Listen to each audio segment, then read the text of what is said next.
vão ser fechadas e a lesão vai ser prevalentemente supraclavicular.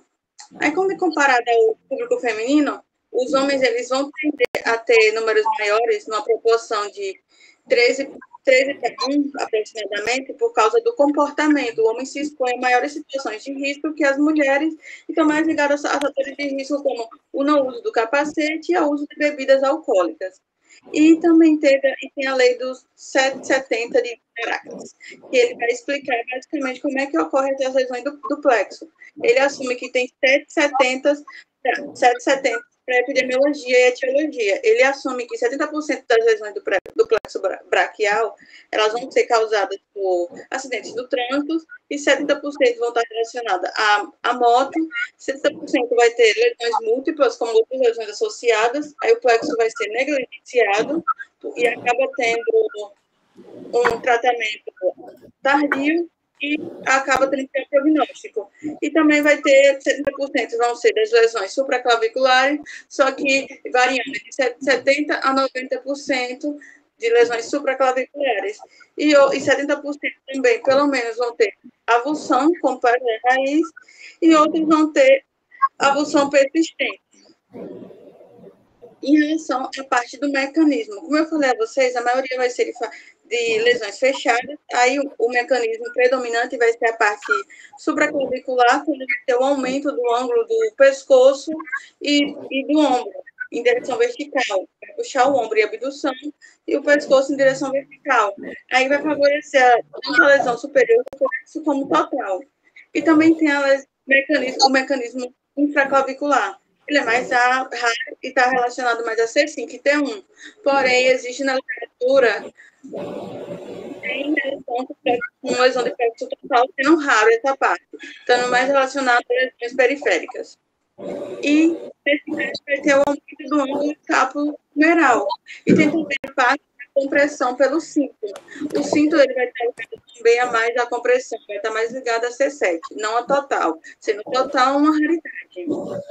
Aí nessa a maioria das lesões, como eu disse a vocês, é 90% pneumática, e dessas 70% a 90% pode crescer de avulsão, e 50% vai apresentar uma lesão completa, uma lesão a qualquer nível das raízes. No caso do quadro clínico, a gente, como a gente já tinha visto em outras aulas, vai ter atrofia da musculatura, vai ter também, o paciente vai tender a apresentar lesão distal nas mãos, como a gente já teve, acho que 2 pacientes, que vai ter a mutilação das mãos e também a amputação das unhas. E isso também vai acabar significando que ele tem um comprometimento psiquiátrico. E tem o sinal de Horner, que é a síndrome de Horner, que vai apresentar a pálpebra caída, a miose e a anidrose, que vai ser a deficiência na produção de suor. E na avaliação clínica, a gente vai verificar as funções das raízes. C5 vai fazer a abdução do ombro com deltoide, C5 e C6 vão fazer a flexão do cotovelo com bíceps, e C7 vai fazer a extensão com tríceps. E C8, ele vai ser responsável pelo movimento de flexão dos dedos com os flexores dos dedos, e T1 vai fazer a abdução e adução com 11 interócitos. Aí outra parte que a gente também tem que analisar, como eu já disse nas outras aulas, é a questão da sensibilidade, que vai ser através do dermatomo. C5 vai ser responsável pela região lateral do antebraço, que vai até o cotovelo.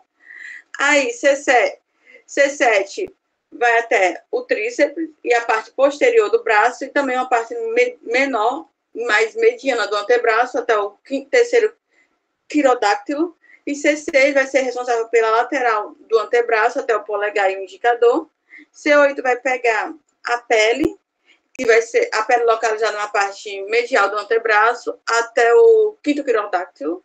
E T1 vai pegar a parte da axila até o olépano. E tem os reflexos, só que os reflexos na parte da lesão total, eles não vão existir, então não vai ser necessário investigar.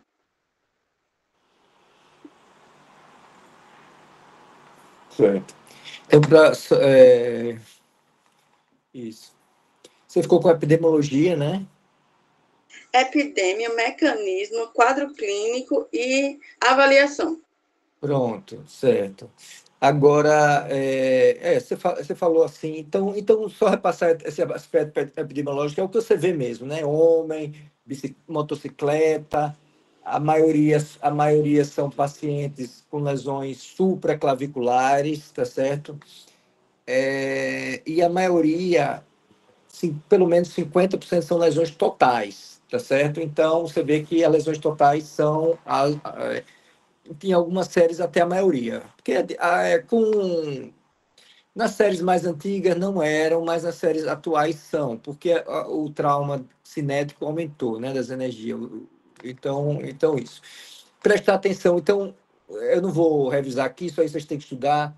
Ó, o exame do plexo tem que ser detalhado. Vocês têm que saber examinar todos os músculos da extremidade. Todos, sem exceção. Então, se existe um músculo na extremidade de cima até baixo, você tem que saber como examinar ele, como testar a força de todos esses músculos, grandossal, trapézio, serrátil, romboide, peitorais, deltoide, bíceps, braquial, tríceps, pronador quadrado, pronador redondo, supinador, flexor dos dedos, flexor radial do carpo, flexor ulnar do carpo, todos tem que saber. Porque isso aí é uma maneira geral, né? Você testa os principais, os músculos que representam as raízes, mas às vezes a coisa fica meio complicada, especialmente nas lesões infraclaviculares, que vai ter algumas que não vai ser esse padrão, vai ser um padrão meio confuso. Então você tem que examinar tudo. Então, esse exame, nas lesões totais, não tem nada funcionando, né? Então, mas nas lesões parciais, a gente tem que ter detalhes de todos os músculos que estão funcionando para a gente planejar a nossa cirurgia, né? Então, esse exame mais rigoroso é importante para lesões parciais. Mas lesões totais, mesmo assim, você tem que tentar examinar e ver o que é que tem lá, tá certo? Então, tem que examinar isso tudo. E outra coisa é saber pelo exame diferenciar a lesão, se é infraclavicular, supraclavicular, aonde no plexo essa lesão está ocorrendo, a depender do exame físico, se é uma lesão, porque às vezes a gente pensa que é lesão do plexo, mas é um nervo específico que está lesando, ou o paciente tem uma lesão infraclavicular, é só num cordão. Então tem que saber pelo exame se é a nível de raiz, se é a nível do tronco, do cordão, da divisão. Então, isso tudo tem que realmente estar sabendo precisamente a anatomia, tá certo? Então, vocês leem aí, tem um monte de livro, então isso é uma coisa importantíssima. O exame físico é importantíssimo, né? Não só a parte motora, a sensibilidade é mais fácil, né? Isso aí tem os dermátomos. Pronto. Então, enfim, é só isso a comentar aí. Exame físico é fundamental, a gente vai exigir muito isso. Vamos lá. O que mais? Coragem, minha gente. Sou eu. Tá conseguindo ver alguém? Isso. Ah, pronto, beleza. Deixa eu voltar aqui. Eu fiquei com a parte de exames complementares, indicações cirúrgicas e prioridades reconstrutivas. Bom, em relação aos exames complementares, a gente tem os dois principais, que seria o estudo da condução nervosa e a eletroneuromiografia. E, basicamente, eles vão servir para a gente conseguir entender a distribuição dessa lesão, a gravidade, e ver de que maneira a gente vai operar, né? Então, ver se aquele problema é mais local, difuso. E, basicamente, no estudo da condução nervosa, a gente vai avaliar os nervos periféricos. E aí a gente tem duas formas de avaliação, que seria o CIMAP e o SNAP. Na verdade, são dois componentes que a gente vai avaliar, que seria o estudo mais motor, que seria o CIMAP, e o SNAP seria o estudo mais sensorial. E aí, basicamente, a gente vai avaliar esse padrão de onda que a gente está vendo aqui. Então, a amplitude da onda, o início do tempo, né, que iniciou o estímulo até a resposta do paciente. Esse é um exemplo de um paciente que, como você pode ver, tem um bloqueio ali de condução. Nesse caso, foi um bloqueio de condução distal e uma condução proximal normal. Em relação à eletroneuromiografia, ela vai avaliar a atividade elétrica das fibras musculares tanto em repouso como em contração. E aí, quando ele está em repouso, ou quando está espontaneamente, a gente vai conseguir avaliar o padrão fibrilar, que ele é bem característico da desnervação, que vai ocorrer, pode ocorrer em até 2 a 3 semanas do trauma. E também, quando a gente pede para o paciente contrair voluntariamente, a gente vai ver que vai ter menos unidades motoras ali disponíveis. E aí, esse é um exemplo da eletroneuromiografia, que a gente vai poder avaliar também se tem algum indício de reinervação, que no caso da lesão total, provavelmente não vai acontecer, mas é bom a gente fazer essa avaliação para a gente também conseguir ver se vai operar aquele paciente ou não. E aqui eu achei interessante no livro, mostra essa tabela em relação à técnica do exame mesmo, onde a gente vai colocar se for o da condução ou se for eletroneuro. E eles também são úteis para a gente avaliar se a lesão vai ser pré ou pós-ganglionar, né? E aí, se uma lesão é pré-ganglionar, na eletroneuro, a gente não vai ter atividade em alguns músculos. E na condução nervosa, a gente vai ter o bloqueio ali perto da raiz que foi afetada. Então, nos nervos mais distais não vai estar afetado. Mas se for ganglionar, na eletroneuro, a gente vai ter a perda dos músculos mais distais, né, da ação dos músculos mais distais, e da condução nervosa, esse nervo periférico ele vai estar afetado, mas as outras raízes que podem conduzir não vão estar. E aí a gente vai fazer essa diferenciação. Outro tipo de exame também complementar seria as imagens, né, que vão avaliar a questão da lesão pré-ganglionar. E aí a gente tem 2 tipos, a mielografia por tomografia e a sequência de mielografia T2 também pela ressonância magnética.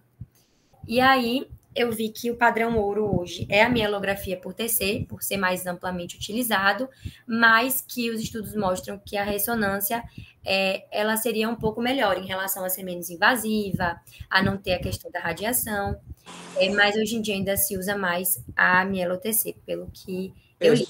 Só uma observação aí, a mielo-TC ela é mais precisa para você estudar a raiz, entendeu? Se está funcionando ou não, porque ela vai ter uma visualização, mas para você ver, então é mais para ver se é uma lesão pré-ganglionar ou pós-ganglionar.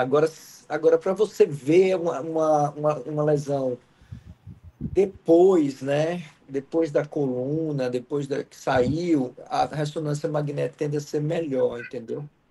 Então é porque a ressonância magnética ela melhorou muito ultimamente. Antigamente eu nem pedia, porque não ia dizer nada, que eu acho. Então, hoje não, hoje já vem imagens muito boas. Então ela está muito superior. Então é um exame válido, né? Para a gente ver. Então se o exame de escolha de imagem que tiver que optar, é ressonância mesmo, entendeu? A ressonância do plexo braquial. Mas, enfim, mas para ver a raiz em si, é mais sensível, realmente, essa mielotomografia. Isso. Aí, justamente, a ressonância vai ser mais para os achados secundários. E...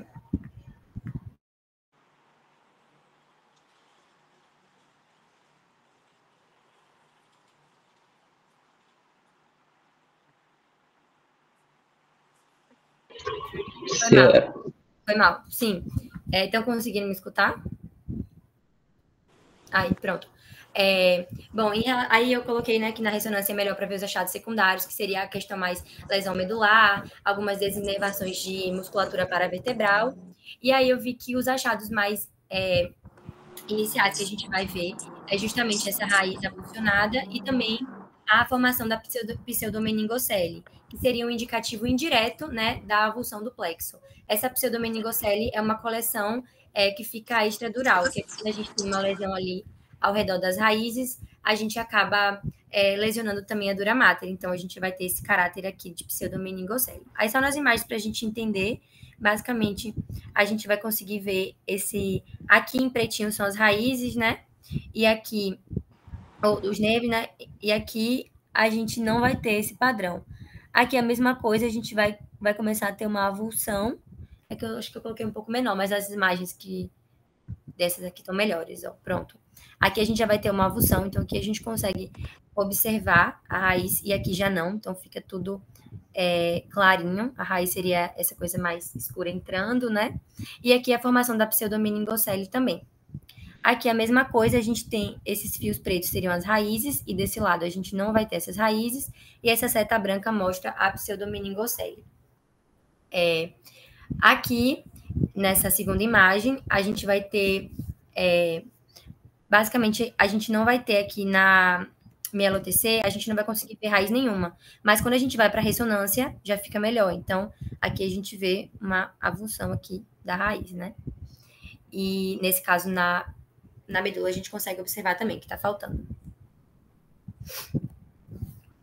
Bom, em relação aos exames complementares, eu vi que eram esses, né, de imagem e da condução nervosa, e aí a gente vai ter as indicações cirúrgicas também, para a gente entender quando que a gente vai fazer esse tratamento do paciente. E aí eu vi que isso vai determinar, né, o tipo da lesão dele e também, se, dependendo do tipo da lesão, se a gente vai tratar logo ou se dá para esperar um pouco. Bom, basicamente eu vi que as lesões pré-ganglionares, que são as mais graves, né, que vão ter essas avulsões de raízes, a gente vai precisar operar de fato, porque não vai ter uma recuperação espontânea daquele paciente. Então, a gente vai ter a indicação ali de cirurgia.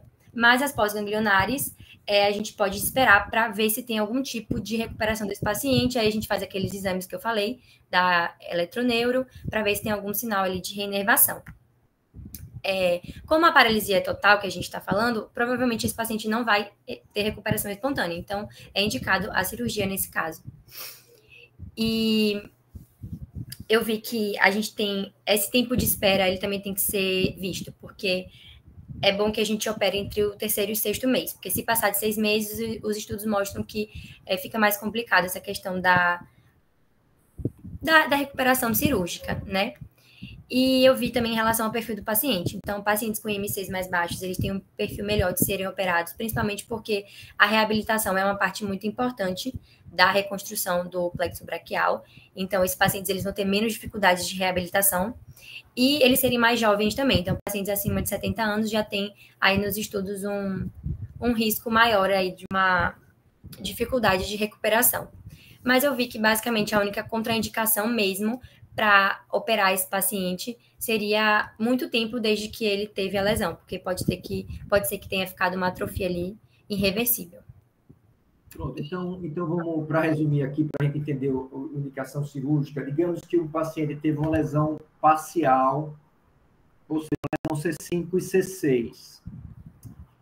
Aí chegou para você com, sei lá, 1 mês do acidente. Então, qual é a sua abordagem? Eu operaria, né? Você operaria? Por que você operaria? Não, apesar que C5 uma lesão é parcial, C5, né? Uma lesão de C5 e C6, tá chegando lá, ó. Eu caí da moto, meu ombro não está funcionando, meu cotovelo não está dobrando, eu consigo esticar, eu consigo fazer os outros movimentos. Na verdade, acho que por ser parcial, acho que daria para esperar ainda, né? Ver algum tipo de reinervação. Isso. Então, a primeira coisa é que você não sabe nada sobre esse paciente ainda. Você examinou, você só conseguiu localizar, né? Mas você não sabe se é uma avulsão, ou seja, uma lesão pré-ganglionar, você não sabe se foi uma axoniotimese, se o nervo torou totalmente, ou você não sabe se foi uma neuropaxia ou uma axoniotimese, que são lesões de bom prognóstico que podem voltar, né? Um dado importante é que uma lesão parcial foi um trauma menor do que uma lesão total. Então, existe uma chance, entendeu? Então, então, por exemplo, se você souber que o paciente teve uma lesão pré-ganglionar, está indicado a cirurgia? Acredito que sim, né? Porque teve avulsão de raiz. Está indicado, isso. Se você souber que foi uma lesão uma neurotimese, está indicado a cirurgia? Uma neurotimese? Isso. Acho que sim. Isso, neurotimese é quando o nervo se acionou. E se você souber que foi uma axoniotimese ou uma neuropraxia, está indicado você operar? De imediato não, né? Daria para esperar.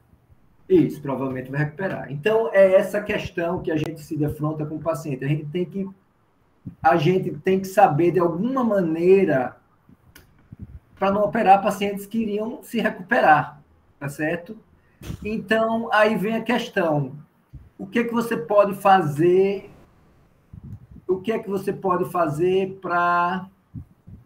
para descobrir que tipo de lesão esse paciente tem?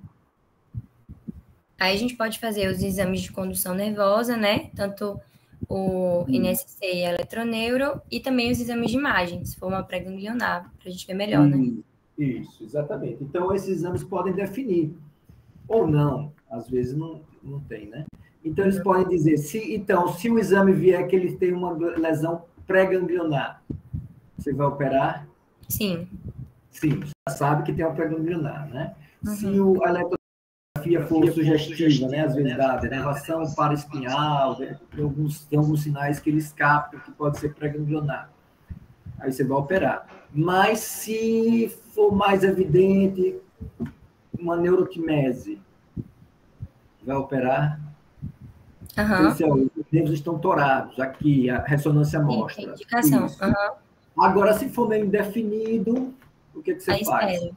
Aí eu esperaria, avaliaria com os exames, né, como a eletroneuro, para ver se tem algum sinal de reinervação, mas eu também não deixaria demorar muitos meses, né? Então, você faz exames, né, até, você espera, sei lá, 3, 4 meses, 5, sei lá. Contanto que opere antes de 6 meses, tá certo? O período de ouro 3 a 6 meses. Então seria isso, entendeu? Antigamente a gente não tinha esse exame, então a gente só restava esperar. Esperava e via se recuperava. Se recuperasse, a gente sabia, não, pronto, era neuropraxia. Mas se não recuperasse, a gente operava. Então a gente dava um tempo, entendeu? Para ver se alguma coisa recuperou, tá certo? Então é esse o princípio. Se o paciente não tiver dinheiro, eu não tenho dinheiro para fazer ressonância, não tenho dinheiro para fazer nada, aí você espera fazer o quê? Não sabe. Então você não vai operar porque possa ser que ele melhore, né? Embora seja uma porcentagem pequena, né? Mas de qualquer maneira não tem pressa, entendeu? Entendi. Entenderam esse conceito? Agora, já uma lesão total, aí é diferente. Se for uma lesão de trauma, isso aí não vai ser neuropraxia nem neurotimese. É uma lesão que provavelmente ou foi avulsão, ou rompeu, não vai, aí não tem dúvida, foi uma lesão de alta energia, né? Quebrou tudo. Então a chance dele ter avulsão é muito grande, ter avulsão, inclusive, né? Nem raiz, porque geralmente uma lesão total, quando muito, tem uma raiz só que não foi avulsionada, tá certo? Raramente duas, mas é uma lesão que a gente já sabe que não vai recuperar. Entenderam isso? A primeira coisa é porque isso aí cara, ninguém sabe isso aí, nenhum neurocirurgião, nada. Ninguém tem uma noção do que fazer numa lesão dessa. Então às vezes neurologista, então avalie e vê, né? Tenta. Se os exames não forem conclusivos, você espera, você não sabe, né? Mas se você chegar a uma conclusão que foi uma avulsão, foi uma ruptura, aí você já pode operar quando você quiser, tá certo? Então entenderam isso, né? Mas na lesão total é outros 500, né? É uma lesão que tem uma chance muito grande de ter avulsão, ter um monte de problemas. Vamos lá. Beleza. Aí eu vi que em relação ao timing cirúrgico é justamente isso que a gente comentou, né? Que é importante que a gente restaure a função do paciente, mas isso vai depender do mecanismo da lesão. E eu vi também em relação a lesões fechadas e lesões penetrantes. E aí eu vi que existe uma controvérsia em relação às lesões fechadas, que alguns estudiosos falam que seria interessante operar mesmo, e outros falam que ainda não, que deve se esperar, mas que isso o livro trouxe como lesões fechadas. Não, lesões fechadas é essa, a maioria, né? É essas lesões que a gente espera ou vê o exame, né? Isso, porque as abertas, né, e também iatrogênicas, eles falam como se, de fato, a gente tem que operar imediatamente, né? Mas que essas, a gente poderia ter essa relação aí que o senhor comentou. Então, a lesão fechada é aquilo que eu falei, você vai tentar avaliar para descobrir a extensão da lesão, né? Uma lesão aberta, você supõe que tenha cortado, né, o plexo, tenha acontecido alguma coisa. Então, aí você explora, tá certo? Então, é evidente, né? E aí foi justamente isso que a gente comentou, dessa questão da lesão não ter avulsão, né? A gente poder adiar essa cirurgia, fazer esses exames complementares para ver se de fato vai ter algum tipo de reinervação, mas mais a importância da gente não ultrapassar esses meses, que seriam esses períodos importantes para a gente fazer a intervenção. E em relação... Então, só para deixar claro aí, minha gente, se vocês têm alguma dúvida. Então, lesões parciais têm um potencial de recuperação, então você pode esperar, tá certo? Mas se você, pelos exames, você vê que tem avulsão ou neurotimese, que não vai recuperar, você pode operar quando você quiser, tá certo? Agora, se não, você deixa entre 3 a 6 meses. Nas lesões totais, você pode, teoricamente, você pode operar, você faz os exames, né? Claro, vai dar avulsão, um monte de coisa, você pode operar quando você quiser. Geralmente, a gente não opera logo, espera alguns meses, o paciente, às vezes, teve algumas lesões, fraturas, um monte de coisa. Nunca dá para operar rápido, mas a gente já sabe que vai precisar operar, tá certo? É muito raro, eu nunca vi, né, o paciente recuperar. E, às vezes ele recupera, por exemplo, a raiz que não foi avulsionada. Eu já vi paciente, por exemplo, avulsão total, recuperar a raiz C5, parcialmente. Então, ele ganhou um pouquinho de abdução do ombro, um pouco de flexão do cotovelo, entendeu? Mas não recuperou a mão, não recuperou nada, porque às vezes a raiz C5, como falei, ela pode não ter rompido totalmente, então pode ter alguma recuperação. Mas a gente sabe que a maioria das raízes estão lesadas, então está indicado já operar. Tá certo? Nas lesões totais, então você não precisa necessariamente explorar, você já sabe do prognóstico, entendeu? Já nas parciais, você avalia melhor e vê, tá certo? Mas é claro que a gente também avalia as lesões totais, a gente, se puder pedir ressonância, se puder, para a gente até programar a reconstrução, ver se tem uma raiz, ver. E até pelo exame físico, é importante vocês reconhecerem o exame físico os sinais de que tem uma raiz, né? Quinel, a presença do serrátil, como é que se diz? Persistência de um pouco de sensibilidade, às vezes quer dizer. Então, ficar esperto aí para algumas coisas que dizem que não foi avulsão, tá certo? Vamos lá. Vamos adiante. Aí agora a última parte. Oh, desculpe, pode falar. Não. Entenderam todo mundo isso, pessoal? Esses conceitos aí do tempo e porquê e avaliação. Isso. Então, se você não for operar logo, você avalia ele mensalmente para ver se houve alguma evolução, né? E pode até repetir eletroneuro, sei lá, com 3, 4 meses. Não repita antes disso, porque não precisa, tá certo? Para você ver se houve alguma evolução. Mas a evolução vai demorar pelo menos 3, 4 meses. Não repitam antes a eletromiografia, senão eu vejo pacientes que ficam repetindo todo mês. Isso aí é um custo grande, né? Tá certo? Então, não precisa. Você repete quando você achar... E se você notar que está recuperando, não precisa repetir. Já está vendo ali, né? Tá certo? Vamos lá. Pronto. E aí, agora, a última parte seriam das prioridades reconstrutivas, que depois a gente vai comentar um pouco. A gente já vem comentando, né, sobre a reconstrução, mas as prioridades seriam a primeira, a flexão do cotovelo, a segunda, a estabilização do ombro e rotação externa, a terceira, a função de pegar e soltar, né, os objetos, e as últimas seriam a questão da mão, que seriam funções mais difíceis de se conseguir, principalmente a função intrínseca da mão, que eu vi que ainda está sendo estudado algumas formas, mas eu vi que seriam essas as ordens de prioridades. Eu não trouxe cada um, porque eu até trouxe, mas eu ocultei, porque eu acho que, como a gente já vem comentando, para não ficar muito longo, mas acho que seria esse o conceito das prioridades. Isso. Então, minha gente, por muito tempo, essas lesões, o que a gente conseguia era no máximo isso, a flexão do cotovelo e estabilização do ombro, tá certo? E estabilização do ombro, rotação externa, era isso que a gente conseguia. Depois foi desenvolvendo técnicas, então o desejo de melhorar a função, desenvolveu-se novos procedimentos para ir para o 3 e 4, né? O 5 ainda é impossível chegar, tá certo? Ainda não tem como conseguir isso. Então, basicamente, se a gente operar esse paciente muito bem, ele der sorte, ele pode chegar até o 4. E assim mesmo, a função, nas lesões totais, uma função primitiva, tá, minha gente? Não é nada excepcional, como é que se diz? É segurar algum objeto, pendurar um saco no braço, no antebraço, ajudar o outro, né, o outro braço com algum objeto, duas, mas não vai fazer nada muito elaborado, não. É, no máximo, pressão, agarrar uma coisa e soltar, tá certo?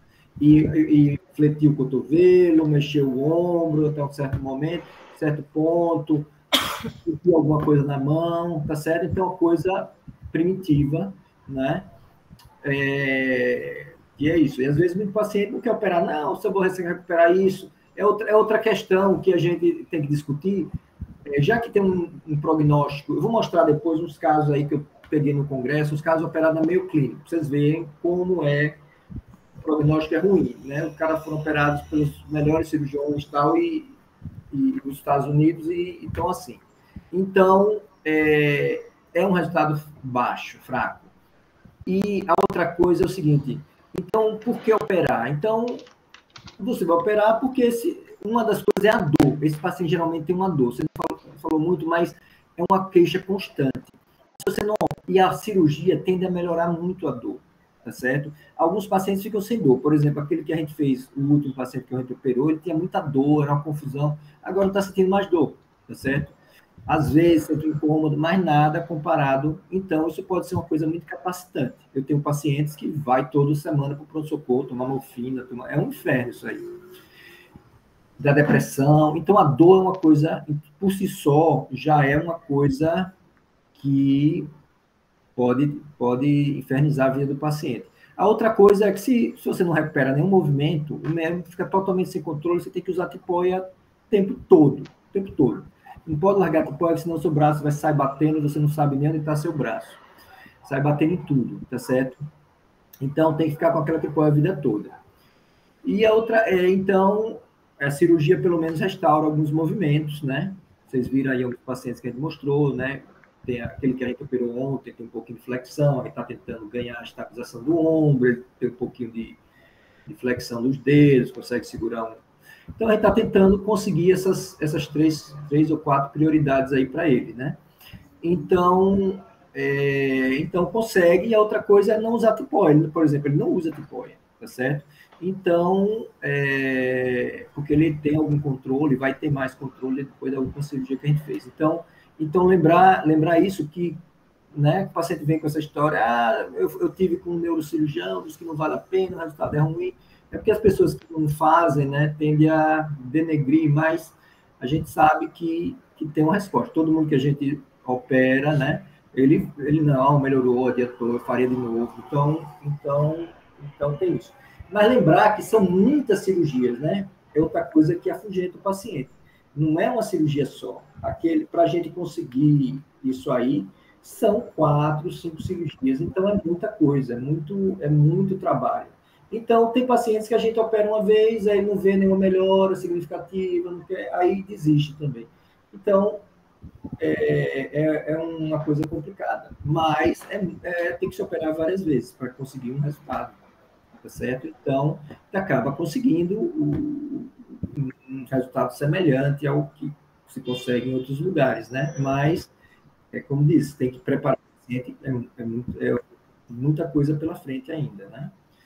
Pronto. Então, diante disso, tem essa lista aí que a gente segue, né? E a gente tem que planejar, tá certo? Pronto. Alguma dúvida em relação a isso? Então, a 5 ninguém conseguiu ainda. A gente consegue até a 4. Tá, eu vi só que na 4, ou na 3, na verdade, como a gente vai restaurar isso através de transferência, né, ou com C7 ou com Grácio, as contraindicações seria basicamente um paciente que tem uma mão muito rígida por uma distrofia, ou se ele tem lesão vascular e não vai conseguir reconstruir aquela área. Isso. Não são todos que conseguem, não, viu, minha gente? A gente ia até, às vezes a gente para no 2. Muito frequentemente para no 2, tá certo? Então, que já ajuda, né? Eu tenho vários pacientes que eu só consegui chegar até o 2, tá certo? Então, não são todos. Agora, com C7, a gente provavelmente vai conseguir mais do que isso. Vai conseguir chegar até o 4 de uma maneira mais consistente, tá certo? Mas lembrar disso, que é penoso, é difícil essas lesões. Vamos lá. Beleza, obrigada. Então, agora o objetivo é mostrar que várias pessoas estão fazendo nas lesões totais, tá certo? Para lidar com esse problema, né? Então, a gente tem três principais... tem dois principais, né? Três principais, né?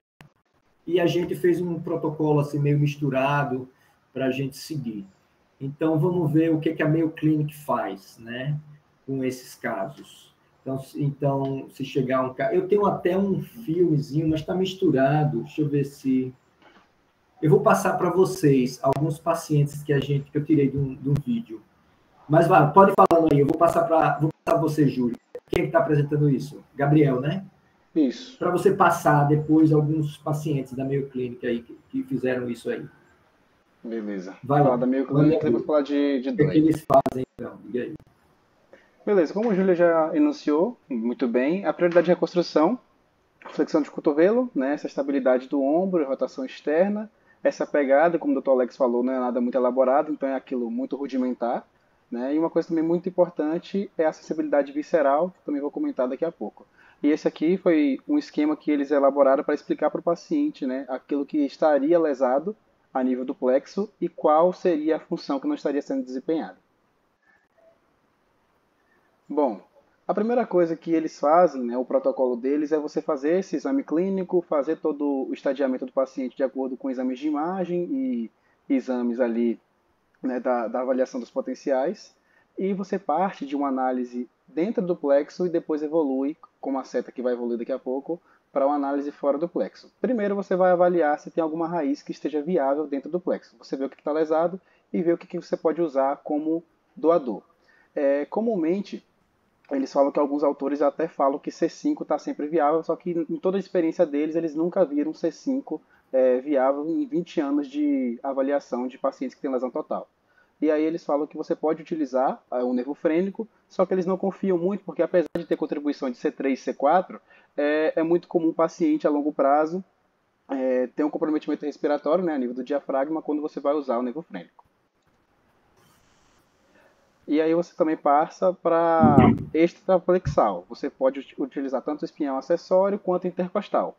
Eles preferem utilizar o espinhal acessório em lesões totais porque você tem um controle motor, né, com o mínimo dano da morbidade do local. Então você consegue fazer toda a neurorrafia sem nenhuma complicação, ao contrário dos intercostais, que apesar de você ter também essa parte sensitiva e motora, é muito mais difícil você fazer a dissecção e tem toda essa morbidade da área doadora. E, inclusive, quando você usa o intercostal, você consegue fazer aquela sensibilidade protetiva, porque você faz a neurorrafia com ramos do mediano, que consegue fazer essa função, que eu vou explicar também. Quando a gente não tem, né, dentro do plexo, da parte ipsilateral e também fora do plexo, a gente parte para uma análise contralateral, que vem C7, né, que você faz aquele caminho como um retrofaríngeo, né, para atingir um alvo do outro lado, e eles falam que, principalmente para a estabilidade de ombro, é um resultado muito bom. Só que tem muitos pacientes com lesão total que você não consegue fazer uma devolutiva da função da mão, né? Acaba sendo muita dessa característica primitiva de movimentos. Outro aspecto seria da própria transferência muscular, que, de acordo com o protocolo, que apesar de você poder usar alguns músculos, como o reto femoral e até mesmo o latíssimo do dorso, né, o grande dorsal, o protocolo deles é usar o grácil, né? E nesse caso, eles falam também que você tem duas formas de fazer, só que o estágio único para eles evoluiu de forma melhor. E nesse caso você faz aquela ancoragem, né, a nível da parte lateral da clavícula aqui do acrômio, e você também faz, quando você tem viável, o espinhal acessório para fazer o papel de antagonista do tríceps, porque você pega ramos intercostais e joga para o bíceps para fazer flexão do cotovelo. Só que principalmente, como eu vou explicar daqui a pouco, quando você quer pegada, né, a nível da mão, restaurar a pegada do paciente, é interessante você inervar o tríceps, para que esse papel do antagonista seja feito e você tenha uma estabilidade naquilo que você está conseguindo pegar. Porque se você vai pegar algo, vai levar até você, você tem que fletir. Só que depois, para devolver, você tem que estender. Tem alguns pacientes que a gente não consegue fazer, né, essa transferência nervosa, você não consegue usar um enxerto e muito menos fazer uma transferência muscular. E aí você tem que partir para uma transferência tendinosa. Né? Nesse caso aqui, você pega o trapézio contralateral e aí você faz uma inserção onde tem se eu não me engano, a inserção do infraespinhal. Porque o infraespinhal ele se insere no tubérculo maior do húmero e aí você pega o tendão dele, né, dessa parte, e consegue fazer a estabilização do ombro desse paciente. Inclusive, quando você for tracionar, você vai ter a rotação externa, né, que seria o aspecto lá de C5. E em último caso, quando você não consegue de forma nenhuma, você faz a artrodese, né, que eles falam que é mais algo que seria opcional em quesito de abordagem posterior. Você não faz uma artrodese logo de cara, você avalia o paciente, vê como é que ele vai evoluir, e eles falam que tolera bem, principalmente quando você faz artrodese de punho. Né? A nível do punho é mais bem tolerada do que quando eles fazem a artrodese de ombro, porque eles deixam isso para uma abordagem mais posterior.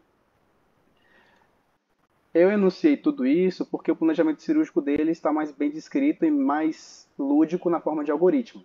Porque eles vão avaliar primeiro se C5 está viável, porque na maior parte das vezes não vai estar. E aí eles também avaliam se tem uma lesão vascular ou se não tem. Porque a gente sabe, né, que na região axilar é muito comum no mecanismo de trauma você ter uma lesão vascular associada. Isso vai definir se a gente vai conseguir fazer uma transferência muscular ou se não vai. A primeira coisa é você avaliar a função do ombro. Né? Se você tem C5 viável, não tem nenhuma lesão vascular, você consegue jogar C5 para o supraescapular, né? E você também joga para a parte de visão do tronco superior. Então você joga para o supra e para o axilar. Beleza, você restaura o ombro. Você passa para a flexão do cotovelo.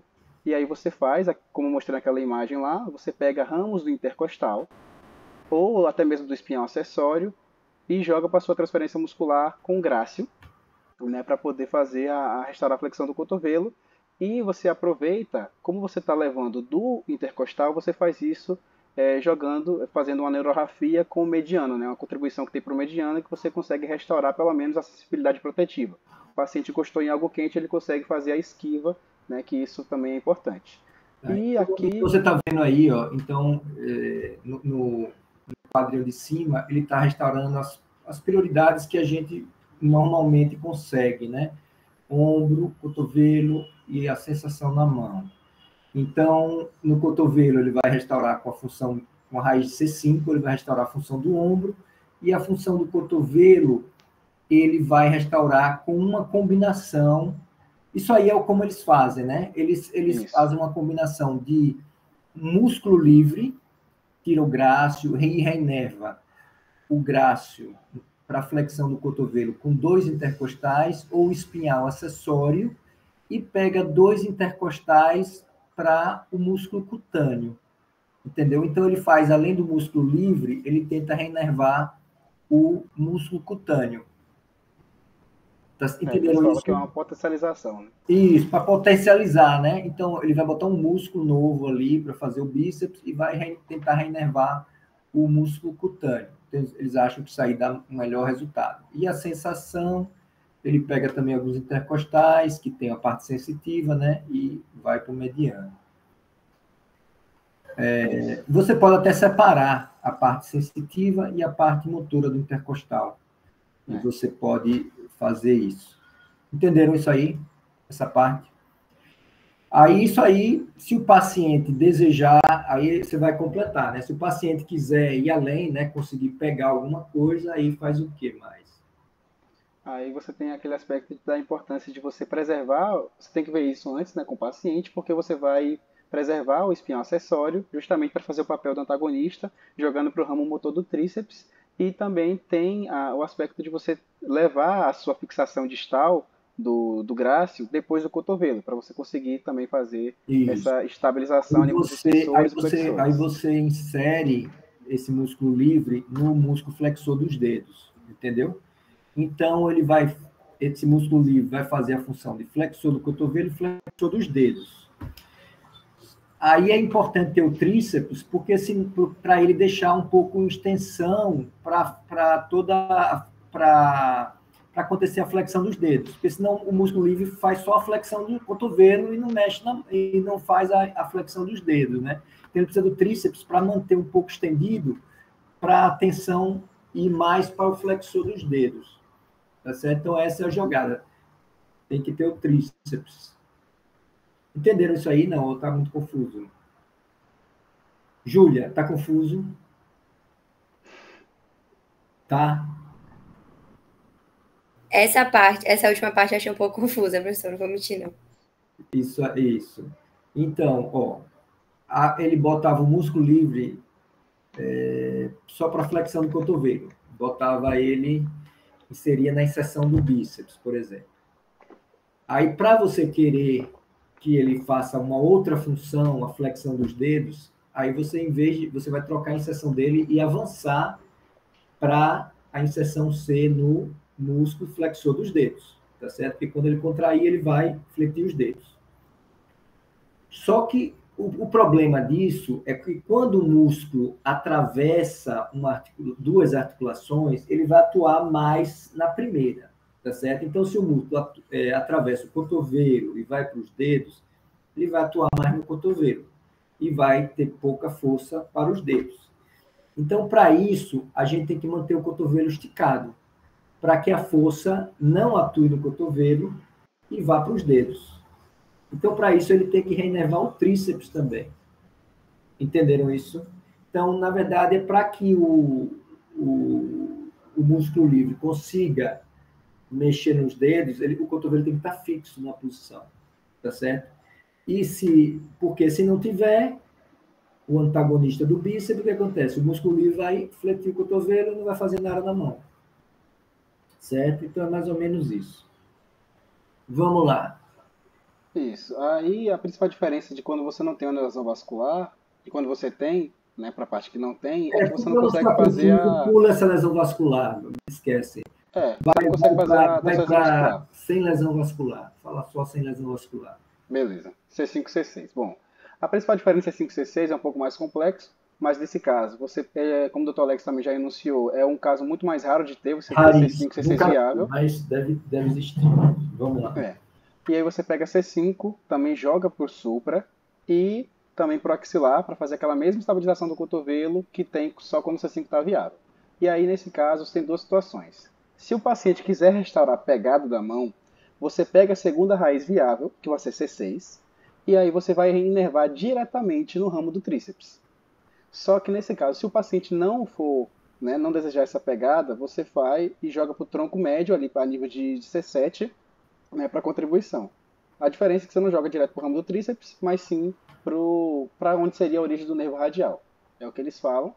E você também tem outra forma de fazer essa reconstrução, que jogar C5 totalmente para o ombro, isolar para o ombro, e pegar C6 e usar exclusivamente para a divisão do tronco superior ali, para a divisão anterior, que seria para flexão do cotovelo, né? E usar o intercostal para o tríceps. Enfim, é um pouco confuso, mas... Entenderam? Então, você tem que ter um plano para cada função dessas. Tem que ter um plano para o ombro. Como é que você vai restaurar a função do ombro? A rotação externa e a abdução. Como é que você vai restaurar a flexão do cotovelo? E se você desejar preensão, como é que você vai fazer isso? Tá certo? Então, na verdade, o que ele faz é isso, né? Vamos esquecer esse caso que tem C6, porque ele é muito improvável de acontecer. Então estude só isso aqui, C5, C5 available, que é isso. O ombro, ele vai reinervar com a única raiz que tem. O cotovelo, com intercostais e um músculo livre. A sensação com os intercostais. E se ele quiser uma pinça, aí você muda a inserção do músculo livre para os dedos, né, para a flexão dos dedos, mas aí você também tem que estabilizar, tem que ter uma função do tríceps, aí tem que dar um jeito também de rever esse tríceps, né? Muito bem. E quando não tem a raiz, que é o... Isso. Que é que você, no caso, não tem raiz, e É, aí... não se preocupe com lesão vascular, não. Vamos Beleza. em frente. Aí fala a parte só da que não tem lesão vascular. Nesse Isso. caso, você pega, se você tiver o espinhal acessório que está bom, você joga para o supra, né, para essa questão de restaurar o ombro, Isso. porque geralmente você vai usar o espinhal acessório.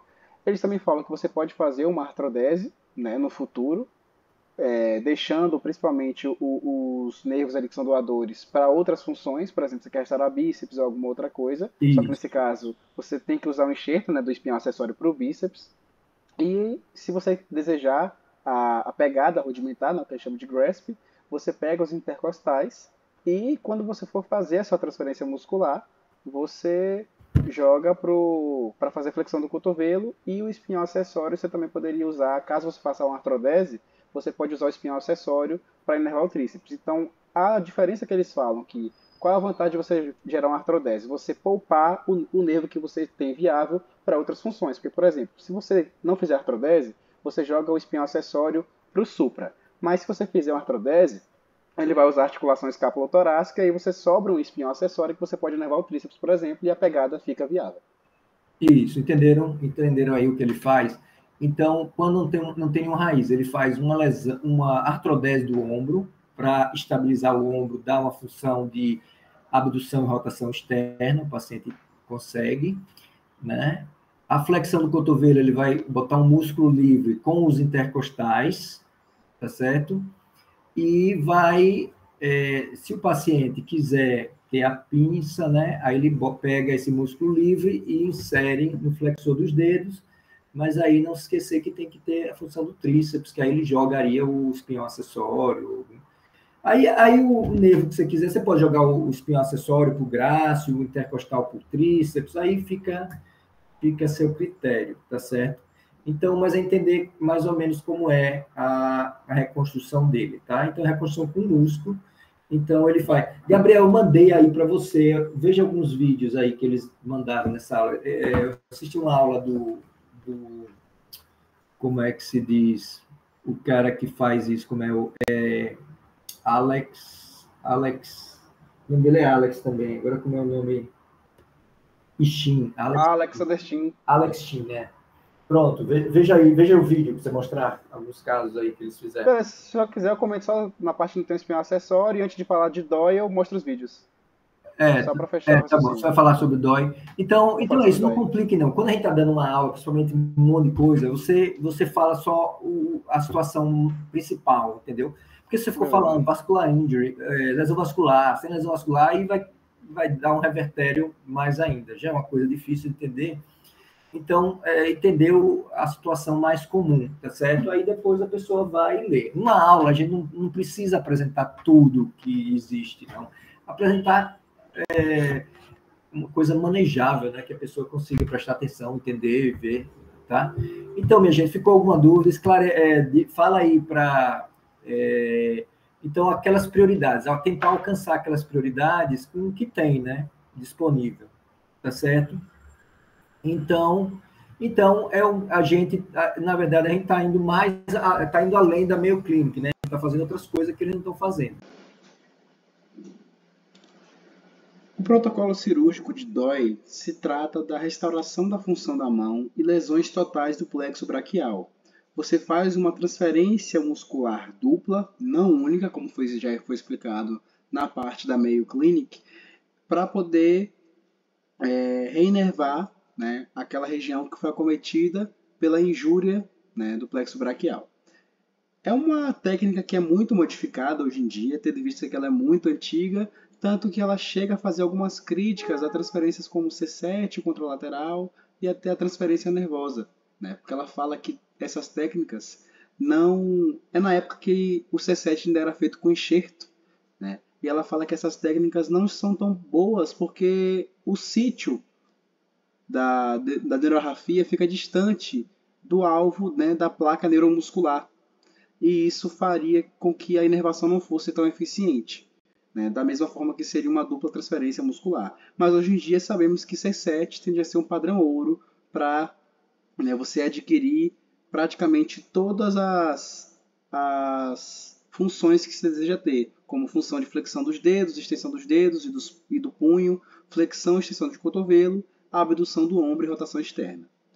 As principais indicações é em pacientes que têm, né, essa paralisia total do plexo braquial, casos que são menores do que 6 meses, ou então casos que são acima de 6 meses e que já passaram por algum outro procedimento e tiveram falha, né?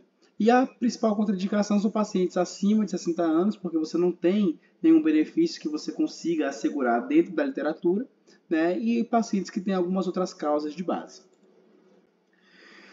O protocolo de DOI ele é dividido em 4 estágios, né? Você tem o estágio 1, em que você faz toda a exploração ali do plexo e você faz um diagnóstico, você pega o estimulador e vai em cada raiz para ver o que você tem ainda de funcionando ou não, né? E nesse caso, o seu objetivo principal é restaurar a função do ombro, né? E quando a gente fala de função do ombro, a gente fala principalmente de C5, né? Porque ali vai contribuir para formar na divisão posterior, né, o nervo axilar, e ali saindo diretamente de C5 a gente tem o supraescapular, o nervo supraescapular que vai inervar o supraespinhal, que auxilia nos primeiros 30 graus de abdução, né, e a partir dos 30 o deltoide começa a agir. Nesse caso, você tem, quando você vai explorar o plexo, 3 situações possíveis, né? Ou você tem C5 viável, né, em que você faz um enxerto de nervo sural lá da perna, até o supra para fazer essa reinervação, e no caso em que você tem C5 avulsionada, né, e C5 também estando irreparável, que você pode usar o frênico, né, para fazer essa reinervação do supraescapular, ou também pode usar um enxerto de nervo ulnar via C7 contralateral, né, pega uma raiz de C7 do lado contralateral e traz para o lado ipsilateral a partir de um enxerto para reinervar o supra. O estágio 2 se trata de uma primeira transferência muscular livre para você conseguir restaurar a flexão do cotovelo e a extensão dos dedos. Você faz toda uma incisão deltopeitoral, você tem que fazer uma tunelização no subcutâneo, né, para poder passar o músculo.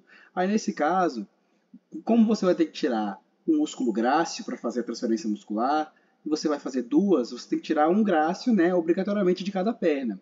E DOI, ele protocola que você primeiro tire o grácil da perna contralateral, né? Aí você pega, levanta o retalho, né, tendo feito a tunelização ali, você vai fazer uma fixação tanto clavicular e acromial, fixar o músculo de forma proximal, a parte proximal dele, e nesse túnel de subcutâneo, você vai fazer como se fosse um pulley, uma alavanca, né, no extensor longo do carpo e no bráquio radial. A gente tem que prestar atenção que a gente vai fazer essa alavanca justamente na parte extensora, porque a gente quer promover a extensão dos dedos, né? E aí a gente faz toda a anastomose, né? Vamos anastomosar o pedículo do retalho com a artéria toracoacromial e com a veia cefálica, e fazemos também a neurorrafia, em que o nervo motor do retalho ele vai ter a neurorrafia, você vai passar ele por debaixo da clavícula e vai fazer uma neurorrafia com o espinhal acessório, né? A gente faz uma fixação distal na parte do extensor comum dos dedos, com os dedos estendidos, o punho em neutro, nem pronado nem supinado, e com 30 graus de flexão do cotovelo, como mostra essa imagem, né? E fica nessa imobilização o paciente. Tendo feito a primeira transferência muscular livre, nós passamos para a segunda. Dentro da segunda transferência muscular, a gente tem que fazer uma incisão que é ainda maior. É uma incisão que vai desde a parte, né? É como se fosse coracotorácica. Você faz uma incisão Você faz a incisão no braço, né? E vai até o tórax para expor as costelas. Expondo as costelas, né, você faz uma fixação do músculo, né, do grácil, que você vai tirar, nesse caso agora, da parte ipsilateral, né, da perna ipsilateral. Você fixa o músculo nas costelas e agora você segue com uma série de neurorrafias para poder restaurar a movimentação. Você pega o terceiro intercostal e faz uma neurorrafia com o mediano para poder restaurar a sensibilidade protetiva. O quarto, principalmente intercostal, para o tríceps, para fazer o papel de antagonista, porque principalmente restaurando extensão e flexão dos dedos, você quer restaurar a pegada, o grasp do paciente. Então faz sentido você ter um antagonista, porque senão, se ele passar só pelo bíceps, todo e qualquer movimento vai ficar concentrado na flexão do cotovelo, e isso não é interessante para o paciente. Então você faz, nesse caso, como é para a parte da flexão, entre o pronador redondo e o flexor longo do carpo, né? E que está na parte anterior do antebraço para poder fazer essa polia. E o quinto e o sexto intercostal você joga para o nervo motor do músculo, né? Do grácil, para poder fazer essa inervação. E fixa no flexor profundo dos dedos. E aqui é um estágio 4, que é um estágio como se fosse um estágio acessório, em que você basicamente faz procedimentos que são complementares. Por exemplo, se o punho estiver instável, você faz uma artrodese, né? Deixa o punho, faz aqui no indicador e vem até o rádio, né? Deixa o punho em neutro para melhorar a estabilidade dele. E também você pode fazer uma capsulodese, que você faz como se fosse um encurtamento dessa região para facilitar, né, com que essa região aqui também não sofra diversas complicações. E no pós-operatório de todos esses estágios, você tem que deixar o paciente com 30 graus de abdução e de flexão do ombro, 60 graus de rotação interna, 100 graus de flexão do cotovelo, o punho tem que estar em neutro, ou então os dedos totalmente flexionados, como deixamos quando a gente vai fazer, por exemplo, uma retirada do retalho chinês no paciente, ou os dedos totalmente estendidos, né? E essa é a imobilização que se faz no paciente. Eu fui associando ao que eu já vi do senhor fazendo o grande dorsal, aí deu um pouquinho. O músculo livre é diferente daqueles grande dorsal, né? Porque aquele grande dorsal deixa o pedículo. Não, mas a parte da fixação. Era essa parte da extensão, né? Para flexão do punho. Isso, exatamente. Como ele tem o cotovelo, né? Se lembra que ele conseguia esticar? Então, ele vai conseguir fazer os dois. Talvez, né? Fletir e estender. Então, por isso que eu botei.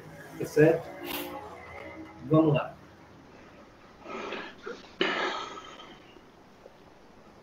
Porque se ele não tivesse extensão do cotovelo, não ia adiantar botar para extensor dos dedos, porque ele só ia funcionar como flexor do cotovelo. Então, não ia perder tempo com isso.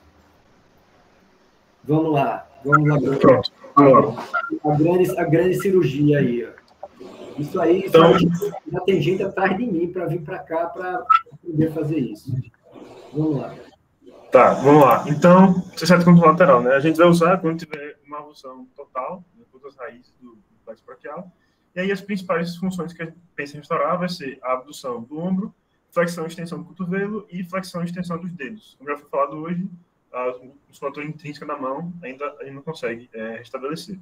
E os nervos disponíveis para fazer isso, como não tem mais raiz, né, para fazer transferência nervosa, a gente vai fazer a transferência de nervos que não são do plexo braquial. Então a gente tem o acessório, o intercostal e o frênico, são nervos que, antes do C7 contralateral, né, não supriam tão bem essas funções, porque tem poucas fibras, e agora a gente tem o C7 contralateral.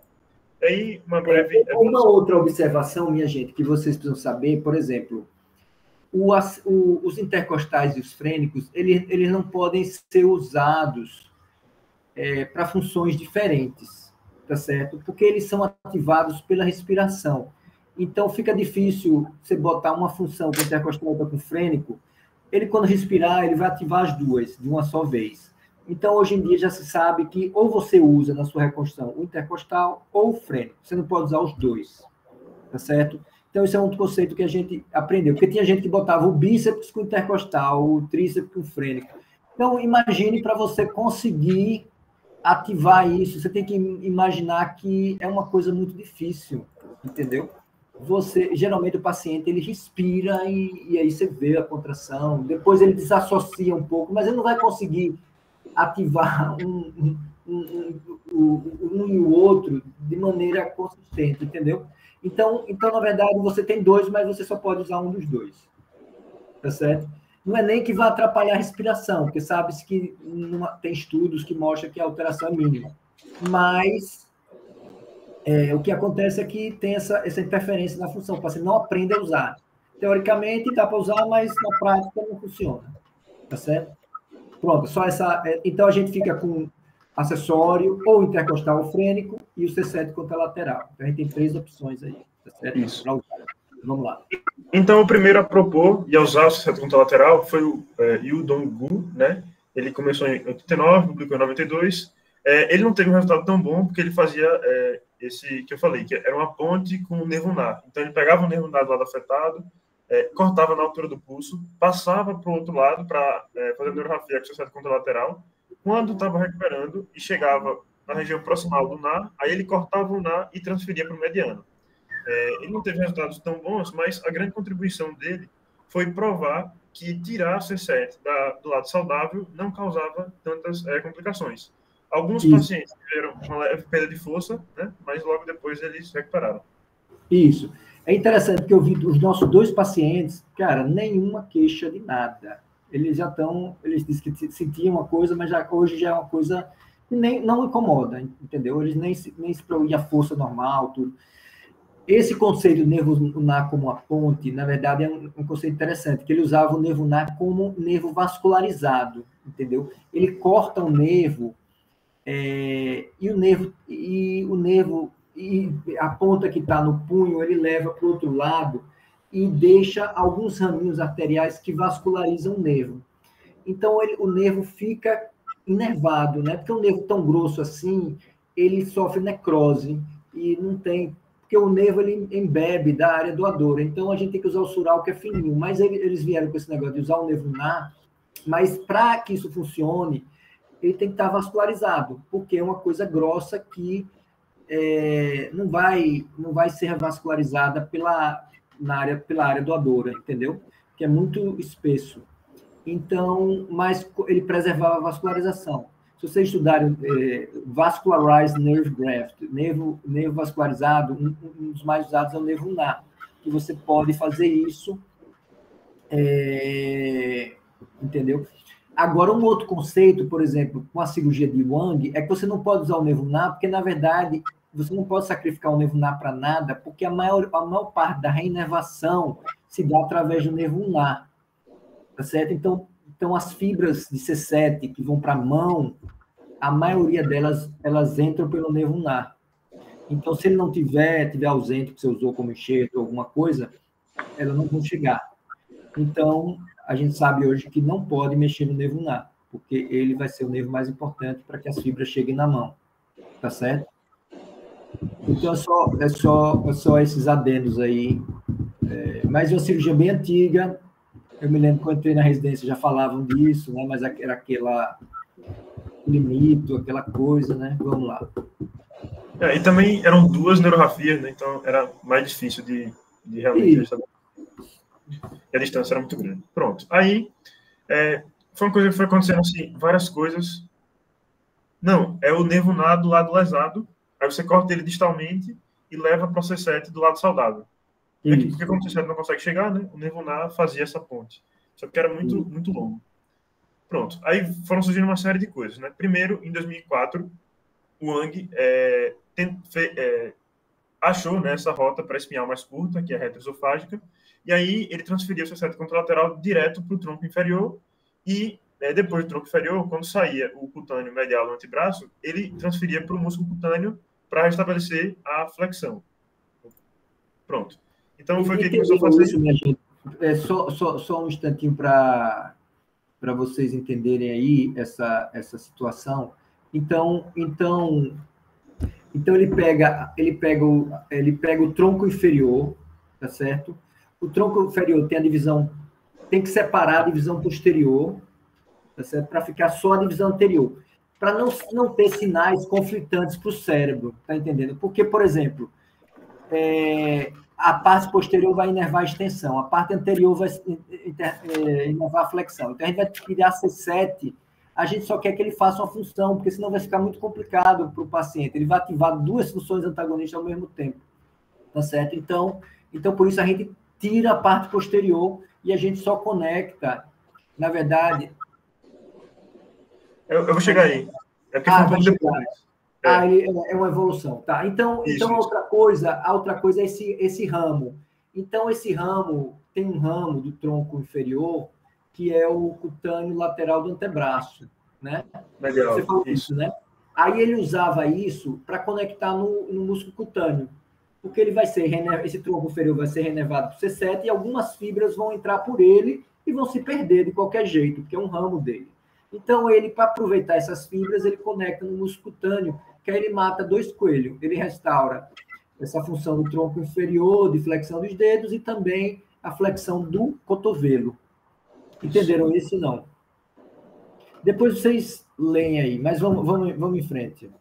Tá, aí ele apresentou no Congresso, né, em 2015, foi conhecido como técnica de Wang, só que um ano depois foi confirmado, um outro estudo provou que foi essa questão que o senhor falou, né, que a divisão posterior do tronco inferior, ela realmente era o principal trajeto para a extensão.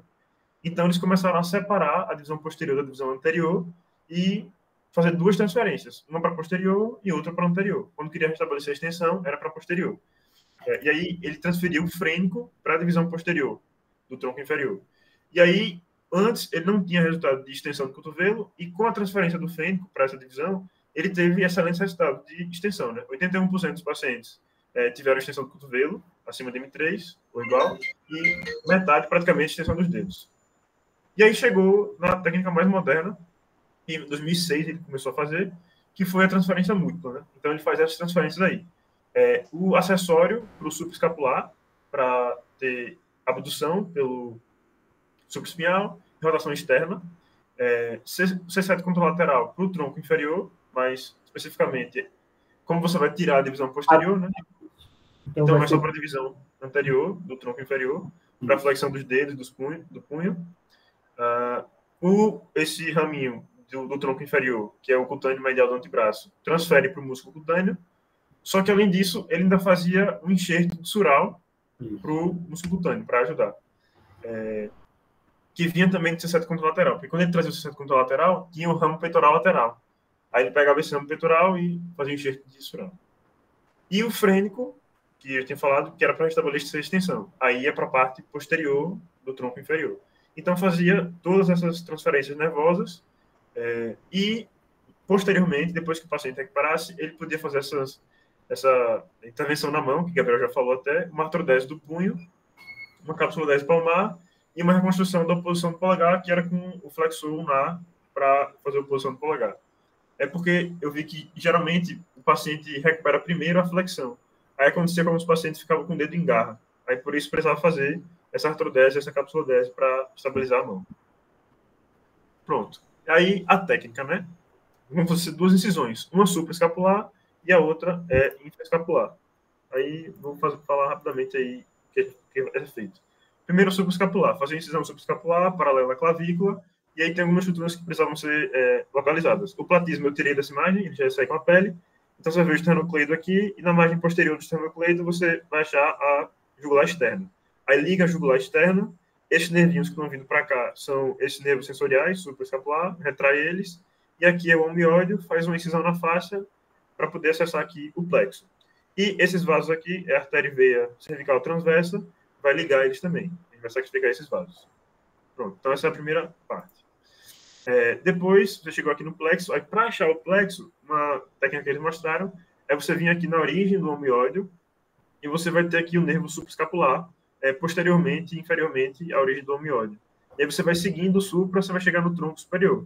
Quando você chegar no tronco superior, você identifica os outros troncos, pronto, aí já achou o plexo todo.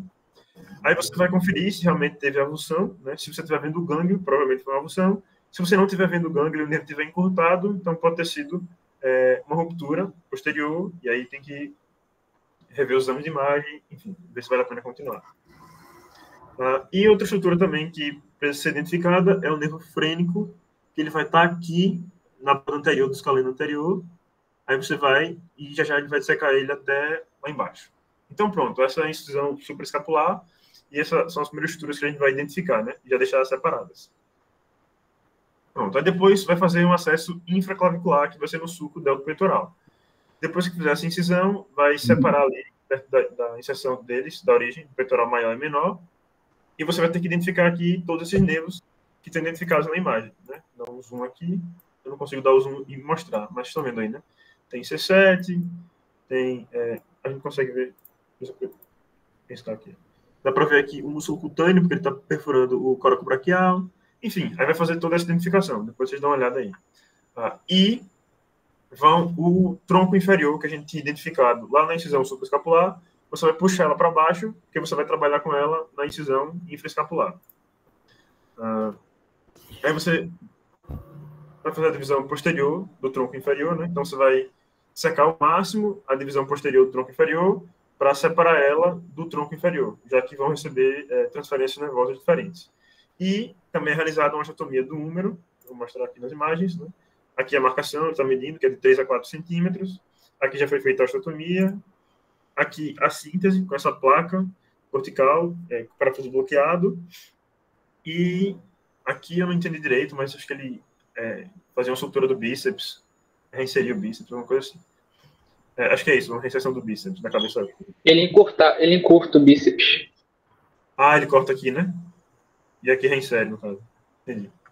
É porque você diminui o húmero, e aí se você não diminuir o bíceps, não sei se é isso, né? Mas do lado contralateral é isso. Exato. Pode ser, mas eu não sei, eu nunca vi. O Baker não faz isso, não. Mas sei. Mas tá bom. Encurtou para aumentar a tensão, né? Isso. Aí, agora a gente vai para a região saudável para fazer a colheita da raiz C7, né? Então, vai fazer a mesma incisão, paralela à escápula, vai localizar C7, já falei como, até a origem dele, e a gente vai dissecar C7 o mais distal possível, porque C7 sozinho vai formar a divisão o tronco médio, e depois o tronco médio vai contribuir para o fascículo posterior e para o fascículo lateral. Então, chega bem perto ali do fascículo lateral e do fascículo posterior para aproveitar o comprimento máximo aqui de C7. Aí, depois que você seccionou e vai levar C7, aí são umas coisas que precisa ter cuidado, né? Para identificação do C7, identifica o supra e segue até o C7, vê se as divisões C7 estão indo realmente para o fascículo lateral e para o fascículo posterior, para confirmar que é C7, e também pode estimular o C7 para ver se tem extensão. Acho que era flexão, né?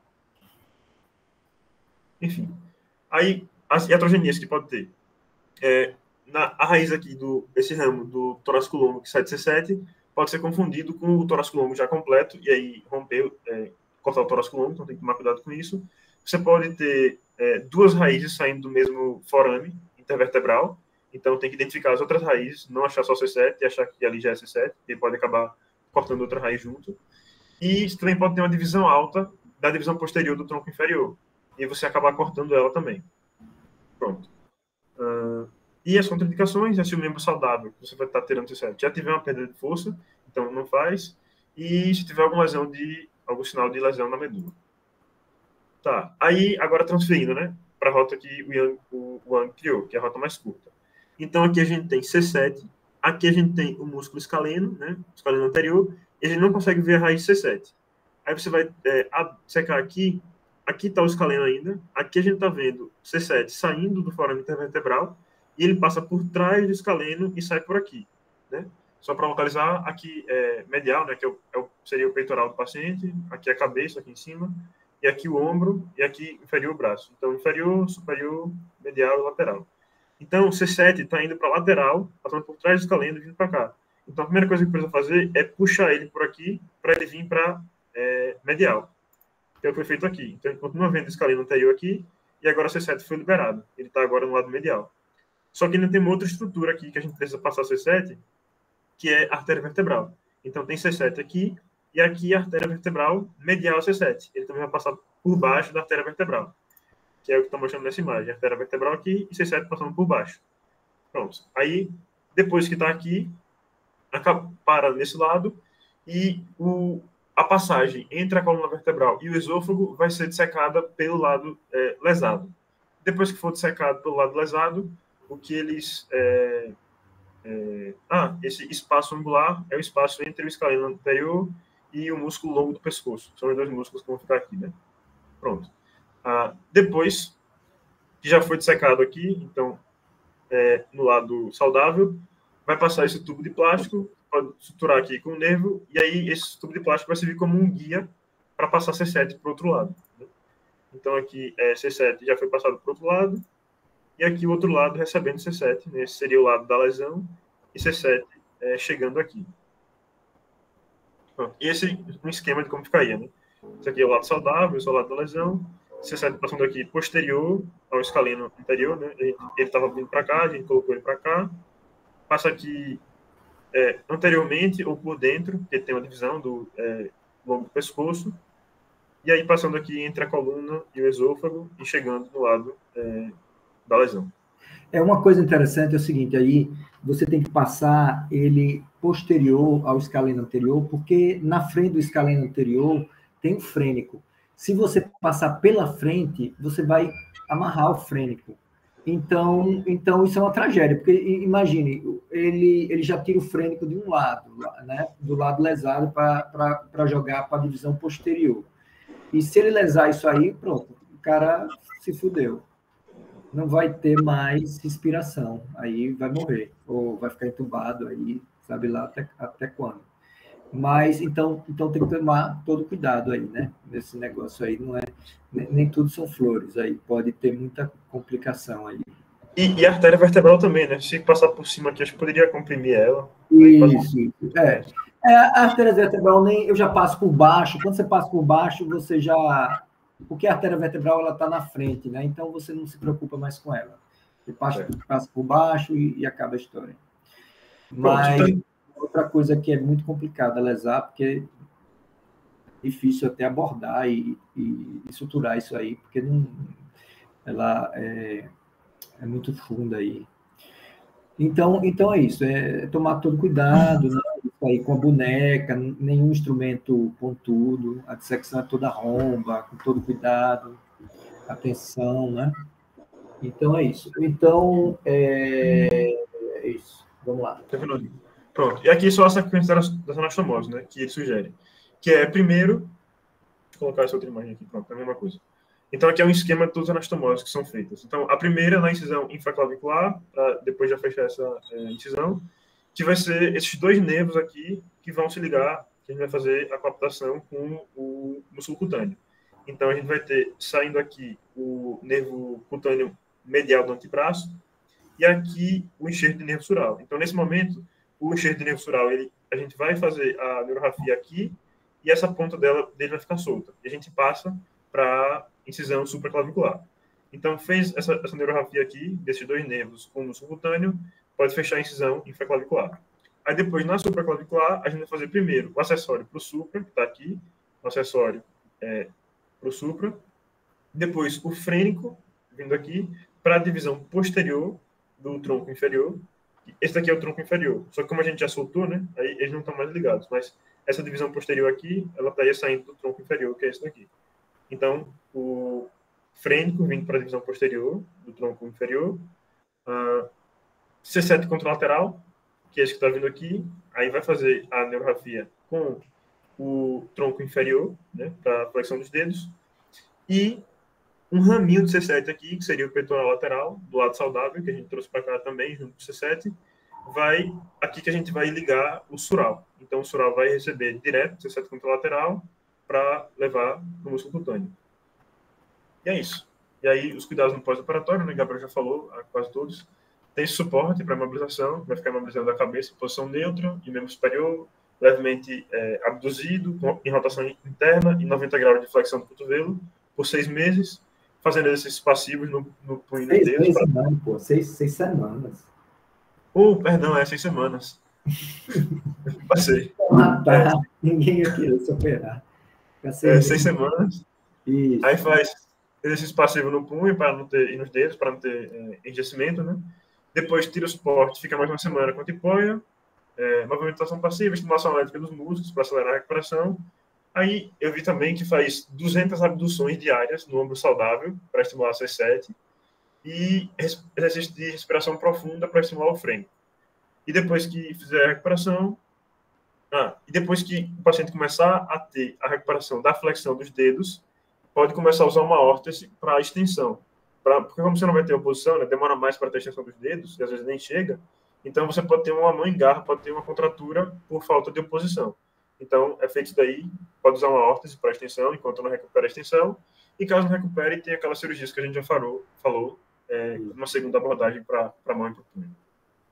Exato. Então, na verdade, ele já modificou um pouco aí, já acrescentou mais coisa aí. Então, mas, para não confundir, não complicar a situação,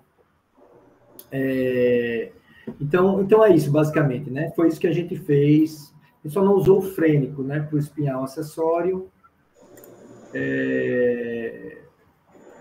eu quero ver se a gente faz um pouco diferente. A minha ideia, ele vai falar aí, o Flávio, quem é? Acho que é Isaac, né? A gente está com ideia aí para fazer. Veja aí, Isaac.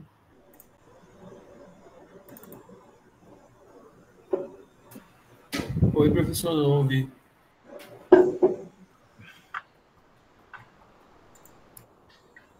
E a gente modificou um pouquinho aí para baseado já em algumas modificações que o Wang fez, né, que ele apresentou nesse congresso. Ele fez uma modificação para tentar optimizar a extensão dos dedos, porque ele notou que o frênico é aquele negócio, a inervação se dá principalmente para o primeiro músculo que ele acha, que é o tríceps, né? Então, o tríceps pega tudo e poucos seguem adiante, então a chance de estender os dedos é muito pequena. Então, ele fez umas modificações. Quando tiver uma raiz, ele sugere que você ligue essa raiz diretamente ao tronco, se der, né, claro,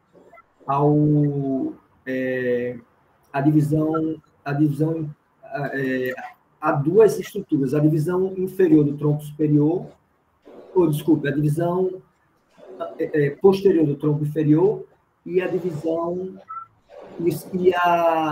como é que se diz? E a divisão anterior do tronco superior. Do tronco médio. Peraí. Divisão posterior do tronco médio e divisão posterior do tronco inferior. Para recuperar essa extensão, né? Se tiver uma raiz inteira, ele faz essa extensão.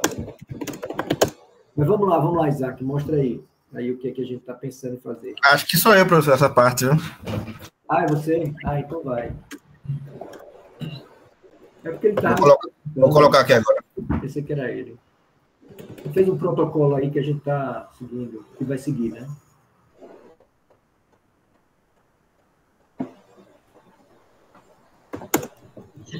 Pessoal, só lembrando que 8 horas o doutor Hélio vai entrar aí na chamada para outra aula, então vocês têm 37 minutos aí para resolver. Tá acabando, vamos lá.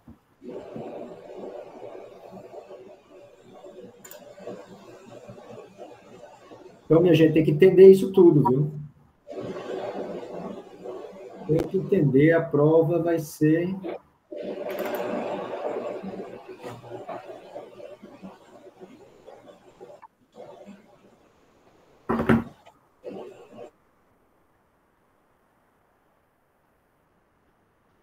Tá mutado, Heráclito. Obrigado. Eu tô tentando aqui. Peraí, rapidinho. Aí, acho que agora foi.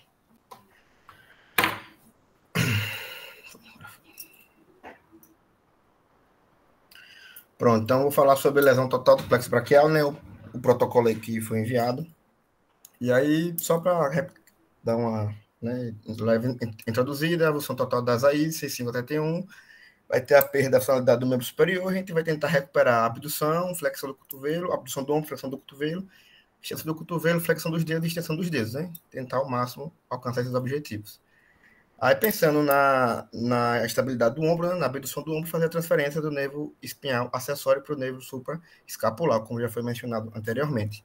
Aí aqui eu trouxe um desenhozinho de onde seria a incisão, para explorar esse nervo, o espinhal e o supraescapular, sendo que o supraescapular, a ideia é que seja feita a neurorrafia próximo do forame supraescapular, né, o forame superior da escápula.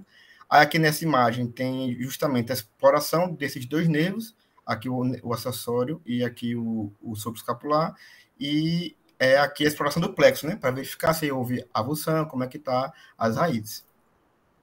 Aqui seria a foto da neurorrafia, aqui do nervo acessório e aqui do nervo supraescapular. Então, seria o primeiro protocolo, a primeira cirurgia, vamos dizer assim, né, o primeiro passo seria essa cirurgia para a gente manter a abdução do ombro do paciente, né, melhorar a estabilidade. Então, a gente teria a abdução do ombro, no estudo que eu vejo que foi de Bertelli, foi de média de 45%, então foi de 20 até 90 graus de abdução, e de força de M2 a M3, né, na abdução do ombro. Então, assim, uma recuperação, acho que satisfatória do aspecto do ombro, né? Aí, avançando, seria essa que o professor falou agora, que eu, particularmente, não tenho entendido muito bem, eu só coloquei porque estava lá no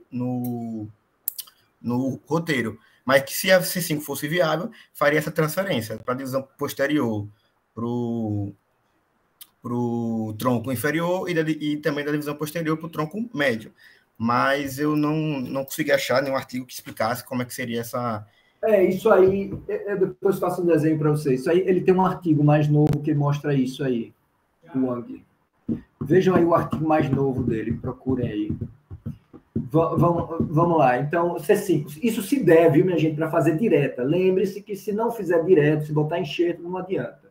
Aí você usa C5 para o ombro mesmo, tá certo? Aí você usa o C5 para alguma outra coisa, mas você só pode fazer isso se realmente for direta a sutura. Vamos lá. Aí, pensando já na parte da flexão do cotovelo, seria o 60 contralateral que o Flávio acabou de explicar. Então, a gente faria a neurorrafia na divisão anterior do tronco inferior, pensando no nervo músculo cutâneo para a flexão do cotovelo, né? Então, se a gente já reparou o ombro, a abdução do ombro, a gente está buscando agora a flexão do cotovelo. E para aqui um esquemazinho que já foi demonstrado, mas para recuperar a motricidade, né, é uma opção reconstrutiva muito válida, tem um risco cirúrgico relevante, porque passa por estruturas muito críticas, muito, né, nobres, mas também tem uma recuperação a longo prazo, então tem que ter um trabalho de fisioterapia junto, para que a pessoa possa ter a longo prazo uma funcionalidade da cirurgia.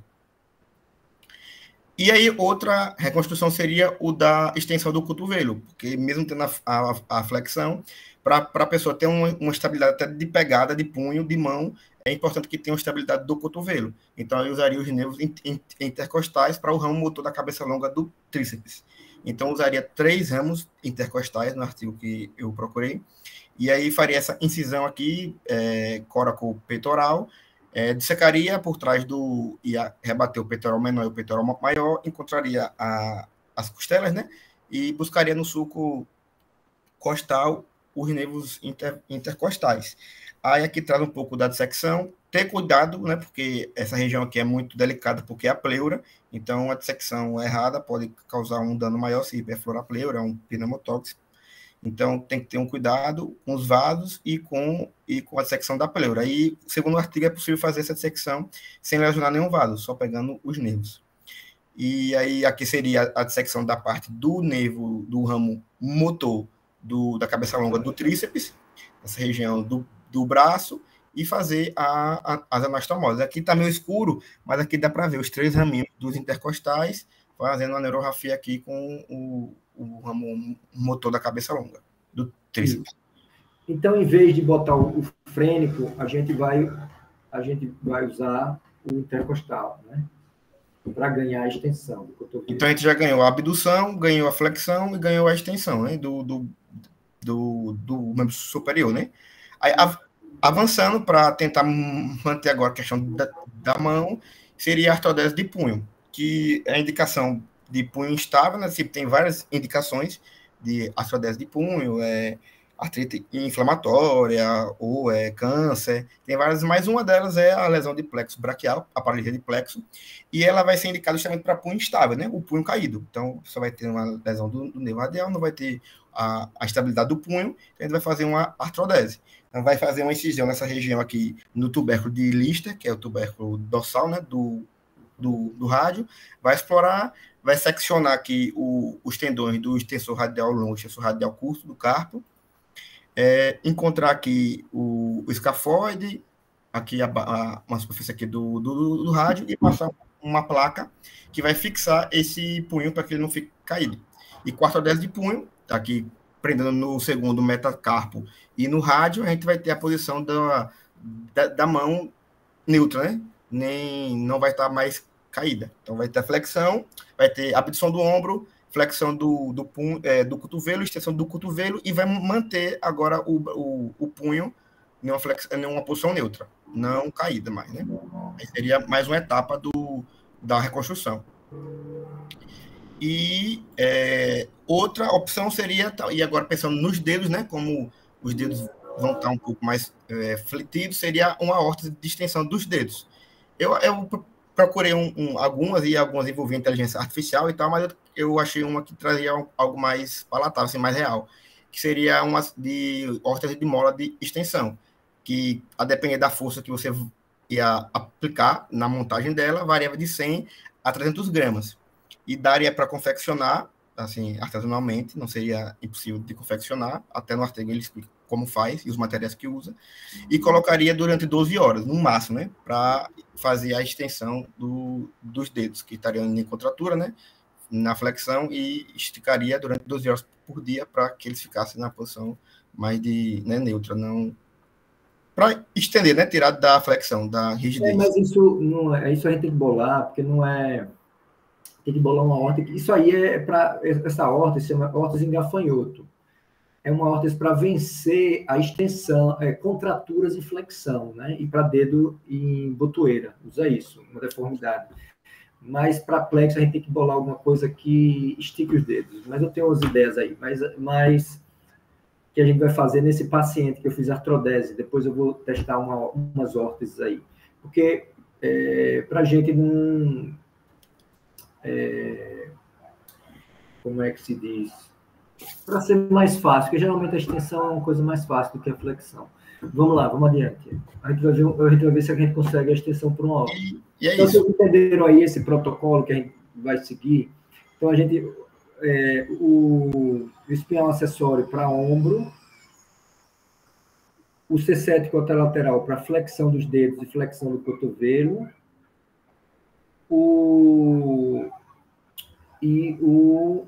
artrodese de punho. Artrodese de punho. Intercostais por tríceps. Intercostais por tríceps e a extensão dos dedos por alguma órtese, alguma coisa assim. Aí ele consegue ter uma função bem, eu acredito que melhor do que essas que vocês viram aí, tá certo? Então, é isso que a gente vai fazer. E se existe a possibilidade, o Wang, se tiver uma raiz de C5, a gente usar para ganhar a extensão do punho e dedos, tá certo? Então, pode ser feito também essa complementação, mas se não for possível, a gente faz isso aí, né? Já que a maioria dos casos é a função total, seria isso aí, tá certo? Professor, diga. Se ao invés de fazer intercostal para o tríceps, fizer o frênico para a divisão posterior, não recuperaria a extensão do cotovelo e dos dedos? Então, na verdade, ela recupera mais a extensão do cotovelo. Aquele negócio, né? Ele vai para o primeiro músculo que tá inervando. Então, na verdade, você tá usando o frênico, que é um nervo importantíssimo, né? E para ganhar só a extensão do cotovelo, se você puder usar um intercostal, que é um nervo menos importante, porque realmente vai pouco para a flexão, né? O Batia faz isso direto, ele diz, não está tendo resultado de extensão de dedo. Ela funciona para flexão, mas a extensão não tá funcionando na cirurgia. E ele admite que 40% você tem que dar um desconto, quando fala 40% é menos ainda, provavelmente. Então, não sei. Então, acho que é uma porcentagem muito pequena, entendeu? Para fazer. Então, por isso é que eu quero bolar uma órtesezinha. Esse paciente que a gente fez artrodese, ele não tem extensão, ele tem flexão do dedo, mas não tem extensão. Eu vou bolar alguma coisa que seja, assim, fácil de usar, como se fosse uma luvazinha, aquele bote, e consiga fazer, entendeu? Alguma coisa que ajude. Mas a gente vai bolar isso ainda. Aí, com a criatividade. Tem outro desafio também, é que você colocando isso na Duang, né? C7 para a divisão anterior do tronco inferior e o frênico para a divisão posterior do tronco inferior, beleza. A questão aí é que quando você faz o frênico para a divisão posterior do tronco inferior, você volta com extensão de cotovelo e extensão dos dedos ao mesmo tempo. Então, é extensão, o frênico, e C7 é flexão. Então, tipo assim, se eu vou estender o cotovelo, eu vou estender os dedos ao mesmo tempo, teoricamente, entendeu? Isso. Então, tipo assim, eu não consigo, por exemplo, estender segurando o objeto, o braço. Isso é um problema, sabe? Que ele fala na hora dele. Aí é outra outra questão aí. E se a gente tirar desinserir, né, cortar o tríceps para anastomosar, para fazer a neurorrafia com intercostal, e fazer também o frênico para a divisão posterior? Porque aí não iria mais para o tríceps, porque o tríceps já foi cortado. Aí o frênico estaria indo só para o extensor dos dedos. Não, mas é a mesma coisa. Eles são ativados pela respiração também. Então, tudo vai ser pela... Ele vai respirar e vai acionar intercostal, frênico, tudo ao mesmo tempo. Você não pode usar os dois. Eles não conseguem isolar muito bem, entendeu? Função, a não ser pela mesma função, entendeu? Você botar o frênico e intercostais para flexão do cotovelo. Frênico e intercostais, mas não precisa os dois. Entendeu? Fora a mobilidade, né? Não tem controle separado. Então é isso. Então eu acho que essa coisa que a gente está bolando aí é bem mais interessante, né? Se tiver o C5, aí a gente consegue uma reconstrução melhor, mas se não tiver, é essa opção, entendeu? E aí ele vai ter um resultado bem superior a o que eu acredito que esses casos da Mayo Clinic, né? Os casos do Wang, eu tenho que ir lá ver. Então, e os casos do Bhatia que eu vejo, ele não tem extensão também. Não, ele ainda tá vendo o que vai fazer, entendeu? Ainda está meio... Então, isso aí é uma coisa extremamente nova, né? Então, a gente vai ter que arrumar realmente os casos aí depende aí, deixem de preguiça. Na próxima semana já começar a anunciar aí a nossa hotline de plexo braquial e tentar captar esses pacientes, né? Pacientes que com lesão total, de plexo recente, dentro de 6 meses, principalmente os mais novos, né? Vou fazer um movimento grande aí. Oi?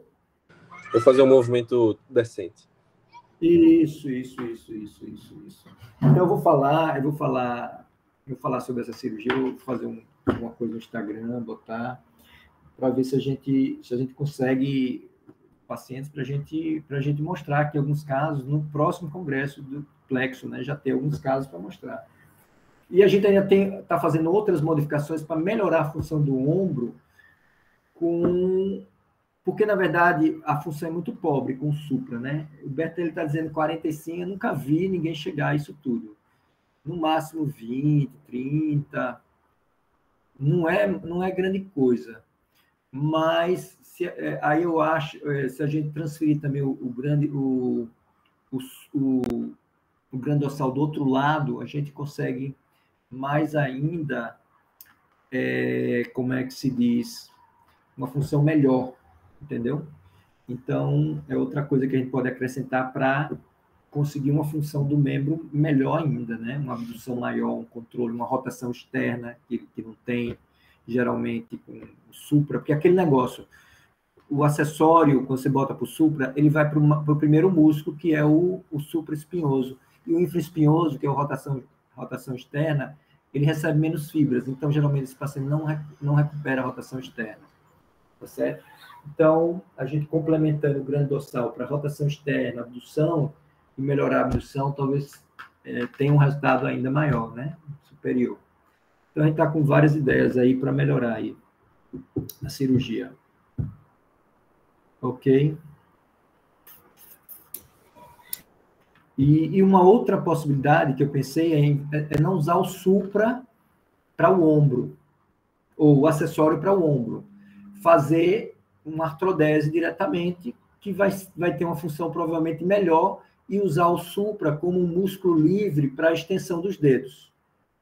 Também pode ser feito isso. É o protocolo que eu vou falar agora, professor. Esse aí que o senhor está falando. É o protocolo que eu vou falar agora. Vamos lá, então. O seu é mais crônica, né? Fase crônica, né? Isso. Pronto.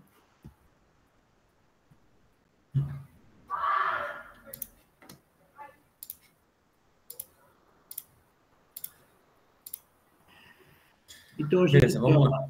Isso. Aí, o primeiro passo que a gente vai ter aqui dessa lesão mais crônica, dentro desse protocolo, é aquela questão que o professor está falando agora. A gente vai tentar fazer uma sutura direta de C5, caso ele esteja viável, para a divisão anterior do tronco inferior. E eu até fiquei um pouco na dúvida quando eu vi isso, e eu fui tirar essa dúvida com o Dr. Alex, e ele falou assim que a gente vai tentar fazer essa sutura direta para que o paciente ele tenha uma possibilidade de restaurar o movimento da mão, que é o que a gente vai ter como mais refinado, assim, né? Caso esteja o C5 esteja viável, a gente vai tentar fazer essa sutura direta, no caso seria da raiz de C5 para a divisão anterior do tronco inferior, pensando na restauração do movimento da mão. Caso essa sutura direta não seja possível, aí a gente vai pensar dentro daquele padrão que a gente já segue, né? Primeiro, a flexão do cotovelo. Então, caso não seja possível essa sutura direta, a gente vai partir para um outro pensamento, que seria usar enxerto para a divisão anterior do tronco superior, caso não seja possível esse primeiro. Então, vai ser exatamente C5 para a divisão anterior do tronco superior, pensando na flexão do cotovelo.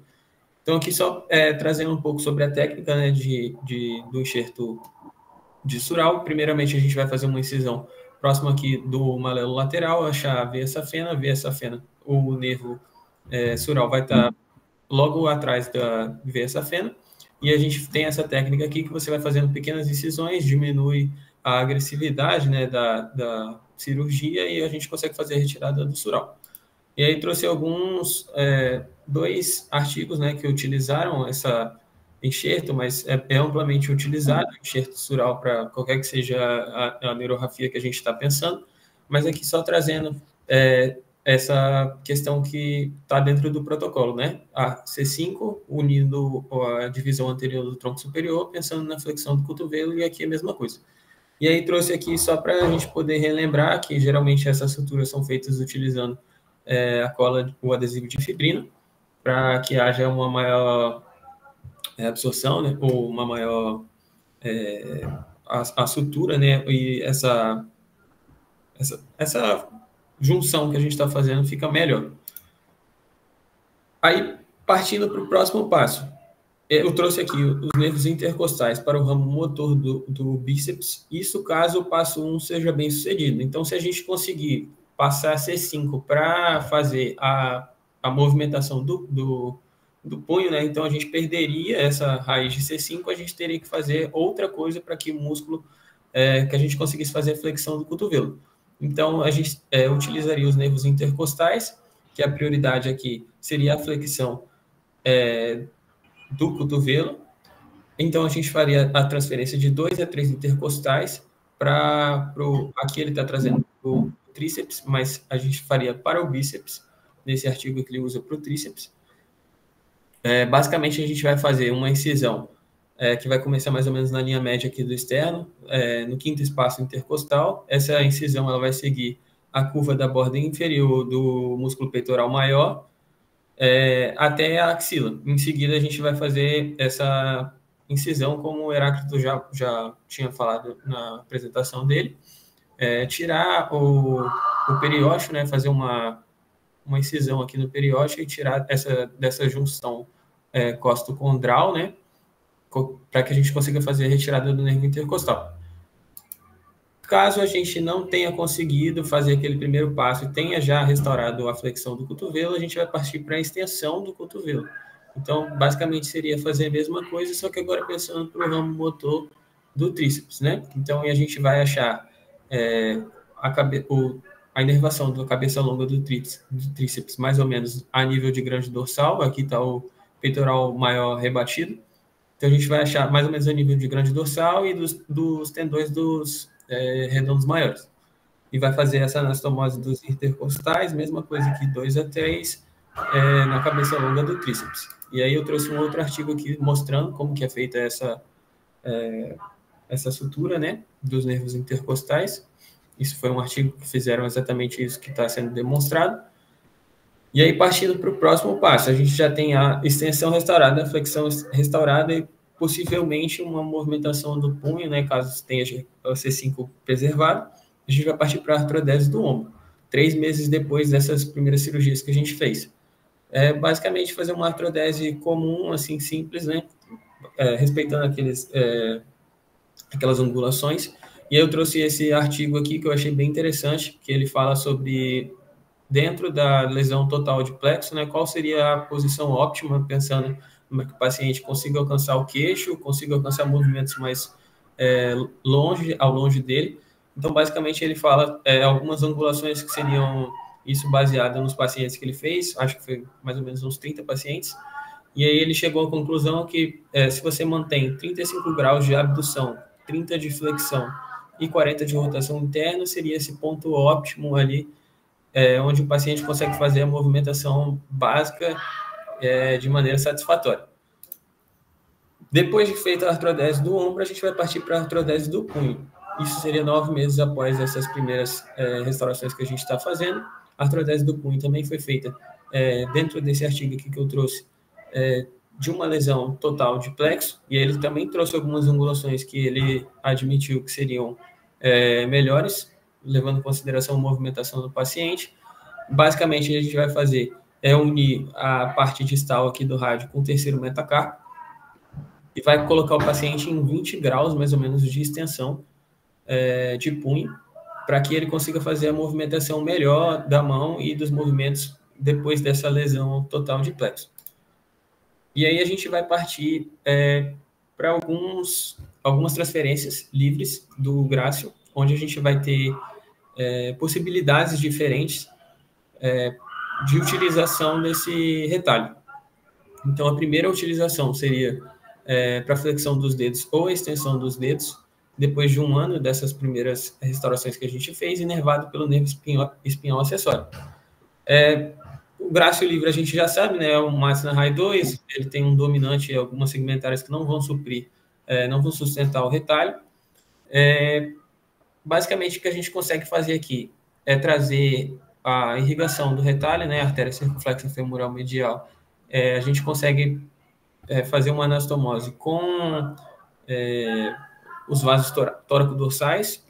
Tem alguns artigos que fazem com axilar, tem outros também que fazem com subclave, mas basicamente a gente vai sempre trazer ele inervado e respeitando esses nervos que estão disponíveis para que a gente consiga fazer essas extensões, flexões dos dedos. Então, aqui nesse primeiro artigo, ele prende o Grácio no tubérculo do húmero, mas você consegue fazer também isso suturando na clavícula, na costela, e aí ele sutura a parte do tendão do músculo no flexor, no extensor dos dedos, né? Nesse caso aqui. E a gente consegue observar aqui em A seria o obturador, né? Em B, a artéria, em C, a veia, um pouquinho aqui está meio difícil de enxergar, e em D aqui seria o músculo. Aqui eu trouxe um outro artigo para que a gente conseguisse visualizar a flexão dos dedos. Basicamente, a gente vai fazer a mesma coisa, as mesmas artérias vão estar disponíveis ali para que a gente consiga fazer as anastomoses. Os nervos utilizados também são aqueles que eu já mencionei, só que ao invés de a gente colocar no extensor dos dedos, a gente vai colocar no flexor superficial dos dedos, né? Para que a gente consiga fazer essa flexão. Aqui é outro, mas aqui ele traz um pouquinho melhor essa questão dos nervos, né? A gente consegue observar aqui os nervos intercostais. Eu trouxe mais essa imagem para que a gente conseguisse visualizar dentro da cirurgia que ele fez uma dissecção, mais observando mesmo os nervos, mas aqui a gente pensando na inervação pelo nervo espinhal acessório. Aqui também foi utilizado para a extensão dos dedos, só em questão de visualização mesmo, para que a gente consiga enxergar os intercostais. Aqui ele fez em A, aqui a gente vai ter com o tríceps, né, os intercostais, e aqui ele traz outras coisas, mas não vão ser tão relevantes aqui dentro desse contexto. Para a flexão do cotovelo, agora pensando, né, caso não seja satisfatória aquela primeira cirurgia que a gente fez, então a gente vai pensar na transferência de Grácio livre, inervado pelo nervo peitoral contralateral. Eu, sinceramente, assim, eu não consegui achar um artigo que explicasse muito bem como que é feito essa transferência de um lado, né, contralateral para o outro, mas eu trouxe esse artigo aqui que ele traz um pouquinho dessa ideia. Aqui a gente tem o caminho, né, que é percorrido pelos nervos que a gente vai utilizar. Então, o nervo peitoral medial, ele vai perfurar aqui o peitoral menor, e o nervo peitoral lateral vai estar mais ou menos aqui na borda medial do peitoral menor, e aí o que ele faz é trazer esses nervos com um enxerto de sural para o outro lado, passando por baixo do peitoral maior. Eu só não entendi muito bem como que é feito esse caminho aqui na parte external, mas basicamente é trazer esses nervos contralaterais para o grácil, pensando na flexão do cotovelo. Então, Isso aí não foi publicado ainda, foi minha tese de doutorado. Ainda estamos fazendo. Por isso que eu não achei. E ele faz sem enxerto, viu? É sem enxerto. Isso. Perfeito. Porque o que eu achei, assim, muito... Depois eu mando a tese para você. Perfeito. E aí é colocada no tendão do bíceps. Isso. E aí, para fechar, aqui seria o músculo grácil ou a cabeça medial do músculo gastrocnêmico para a extensão do cotovelo. E aí a gente vai inervar com o espinhal acessório contralateral. Aí o que eu consegui achar, trazendo dessa transferência, foi esse artigo aqui ele faz um cadáver, e esse outro artigo aqui ele coloca só como uma ideia, mas que não foi executada por ele. Ele só pensou nisso aqui. Então, assim, questão prática mesmo, eu não consegui achar também dessa questão. Porque é tudo muito novo, a gente ainda está desenvolvendo. Eu modifiquei isso aí, esses artigos, para a gente fazer sem enxerto, tudo sem enxerto. Sem enxerto. Então, esse daqui, ele traz, só que ele só colocou como uma ideia, assim, ele falou assim, eu trouxe uma ideia de que, tipo, teria como fazer sem, mas ele não colocou em prática. Esse aqui realmente colocou em prática, mas era em cadáver, então sem muito resultado prático, né? Isso. Mas basicamente a gente fazer a transferência, pensando no espinhal acessório contralateral, trazendo ele para o tendão do tríceps, né? Isso.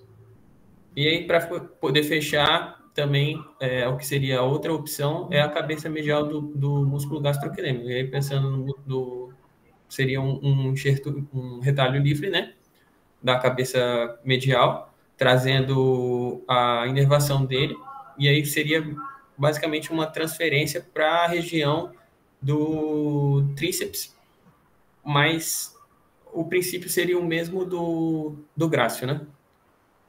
Isso. É isso.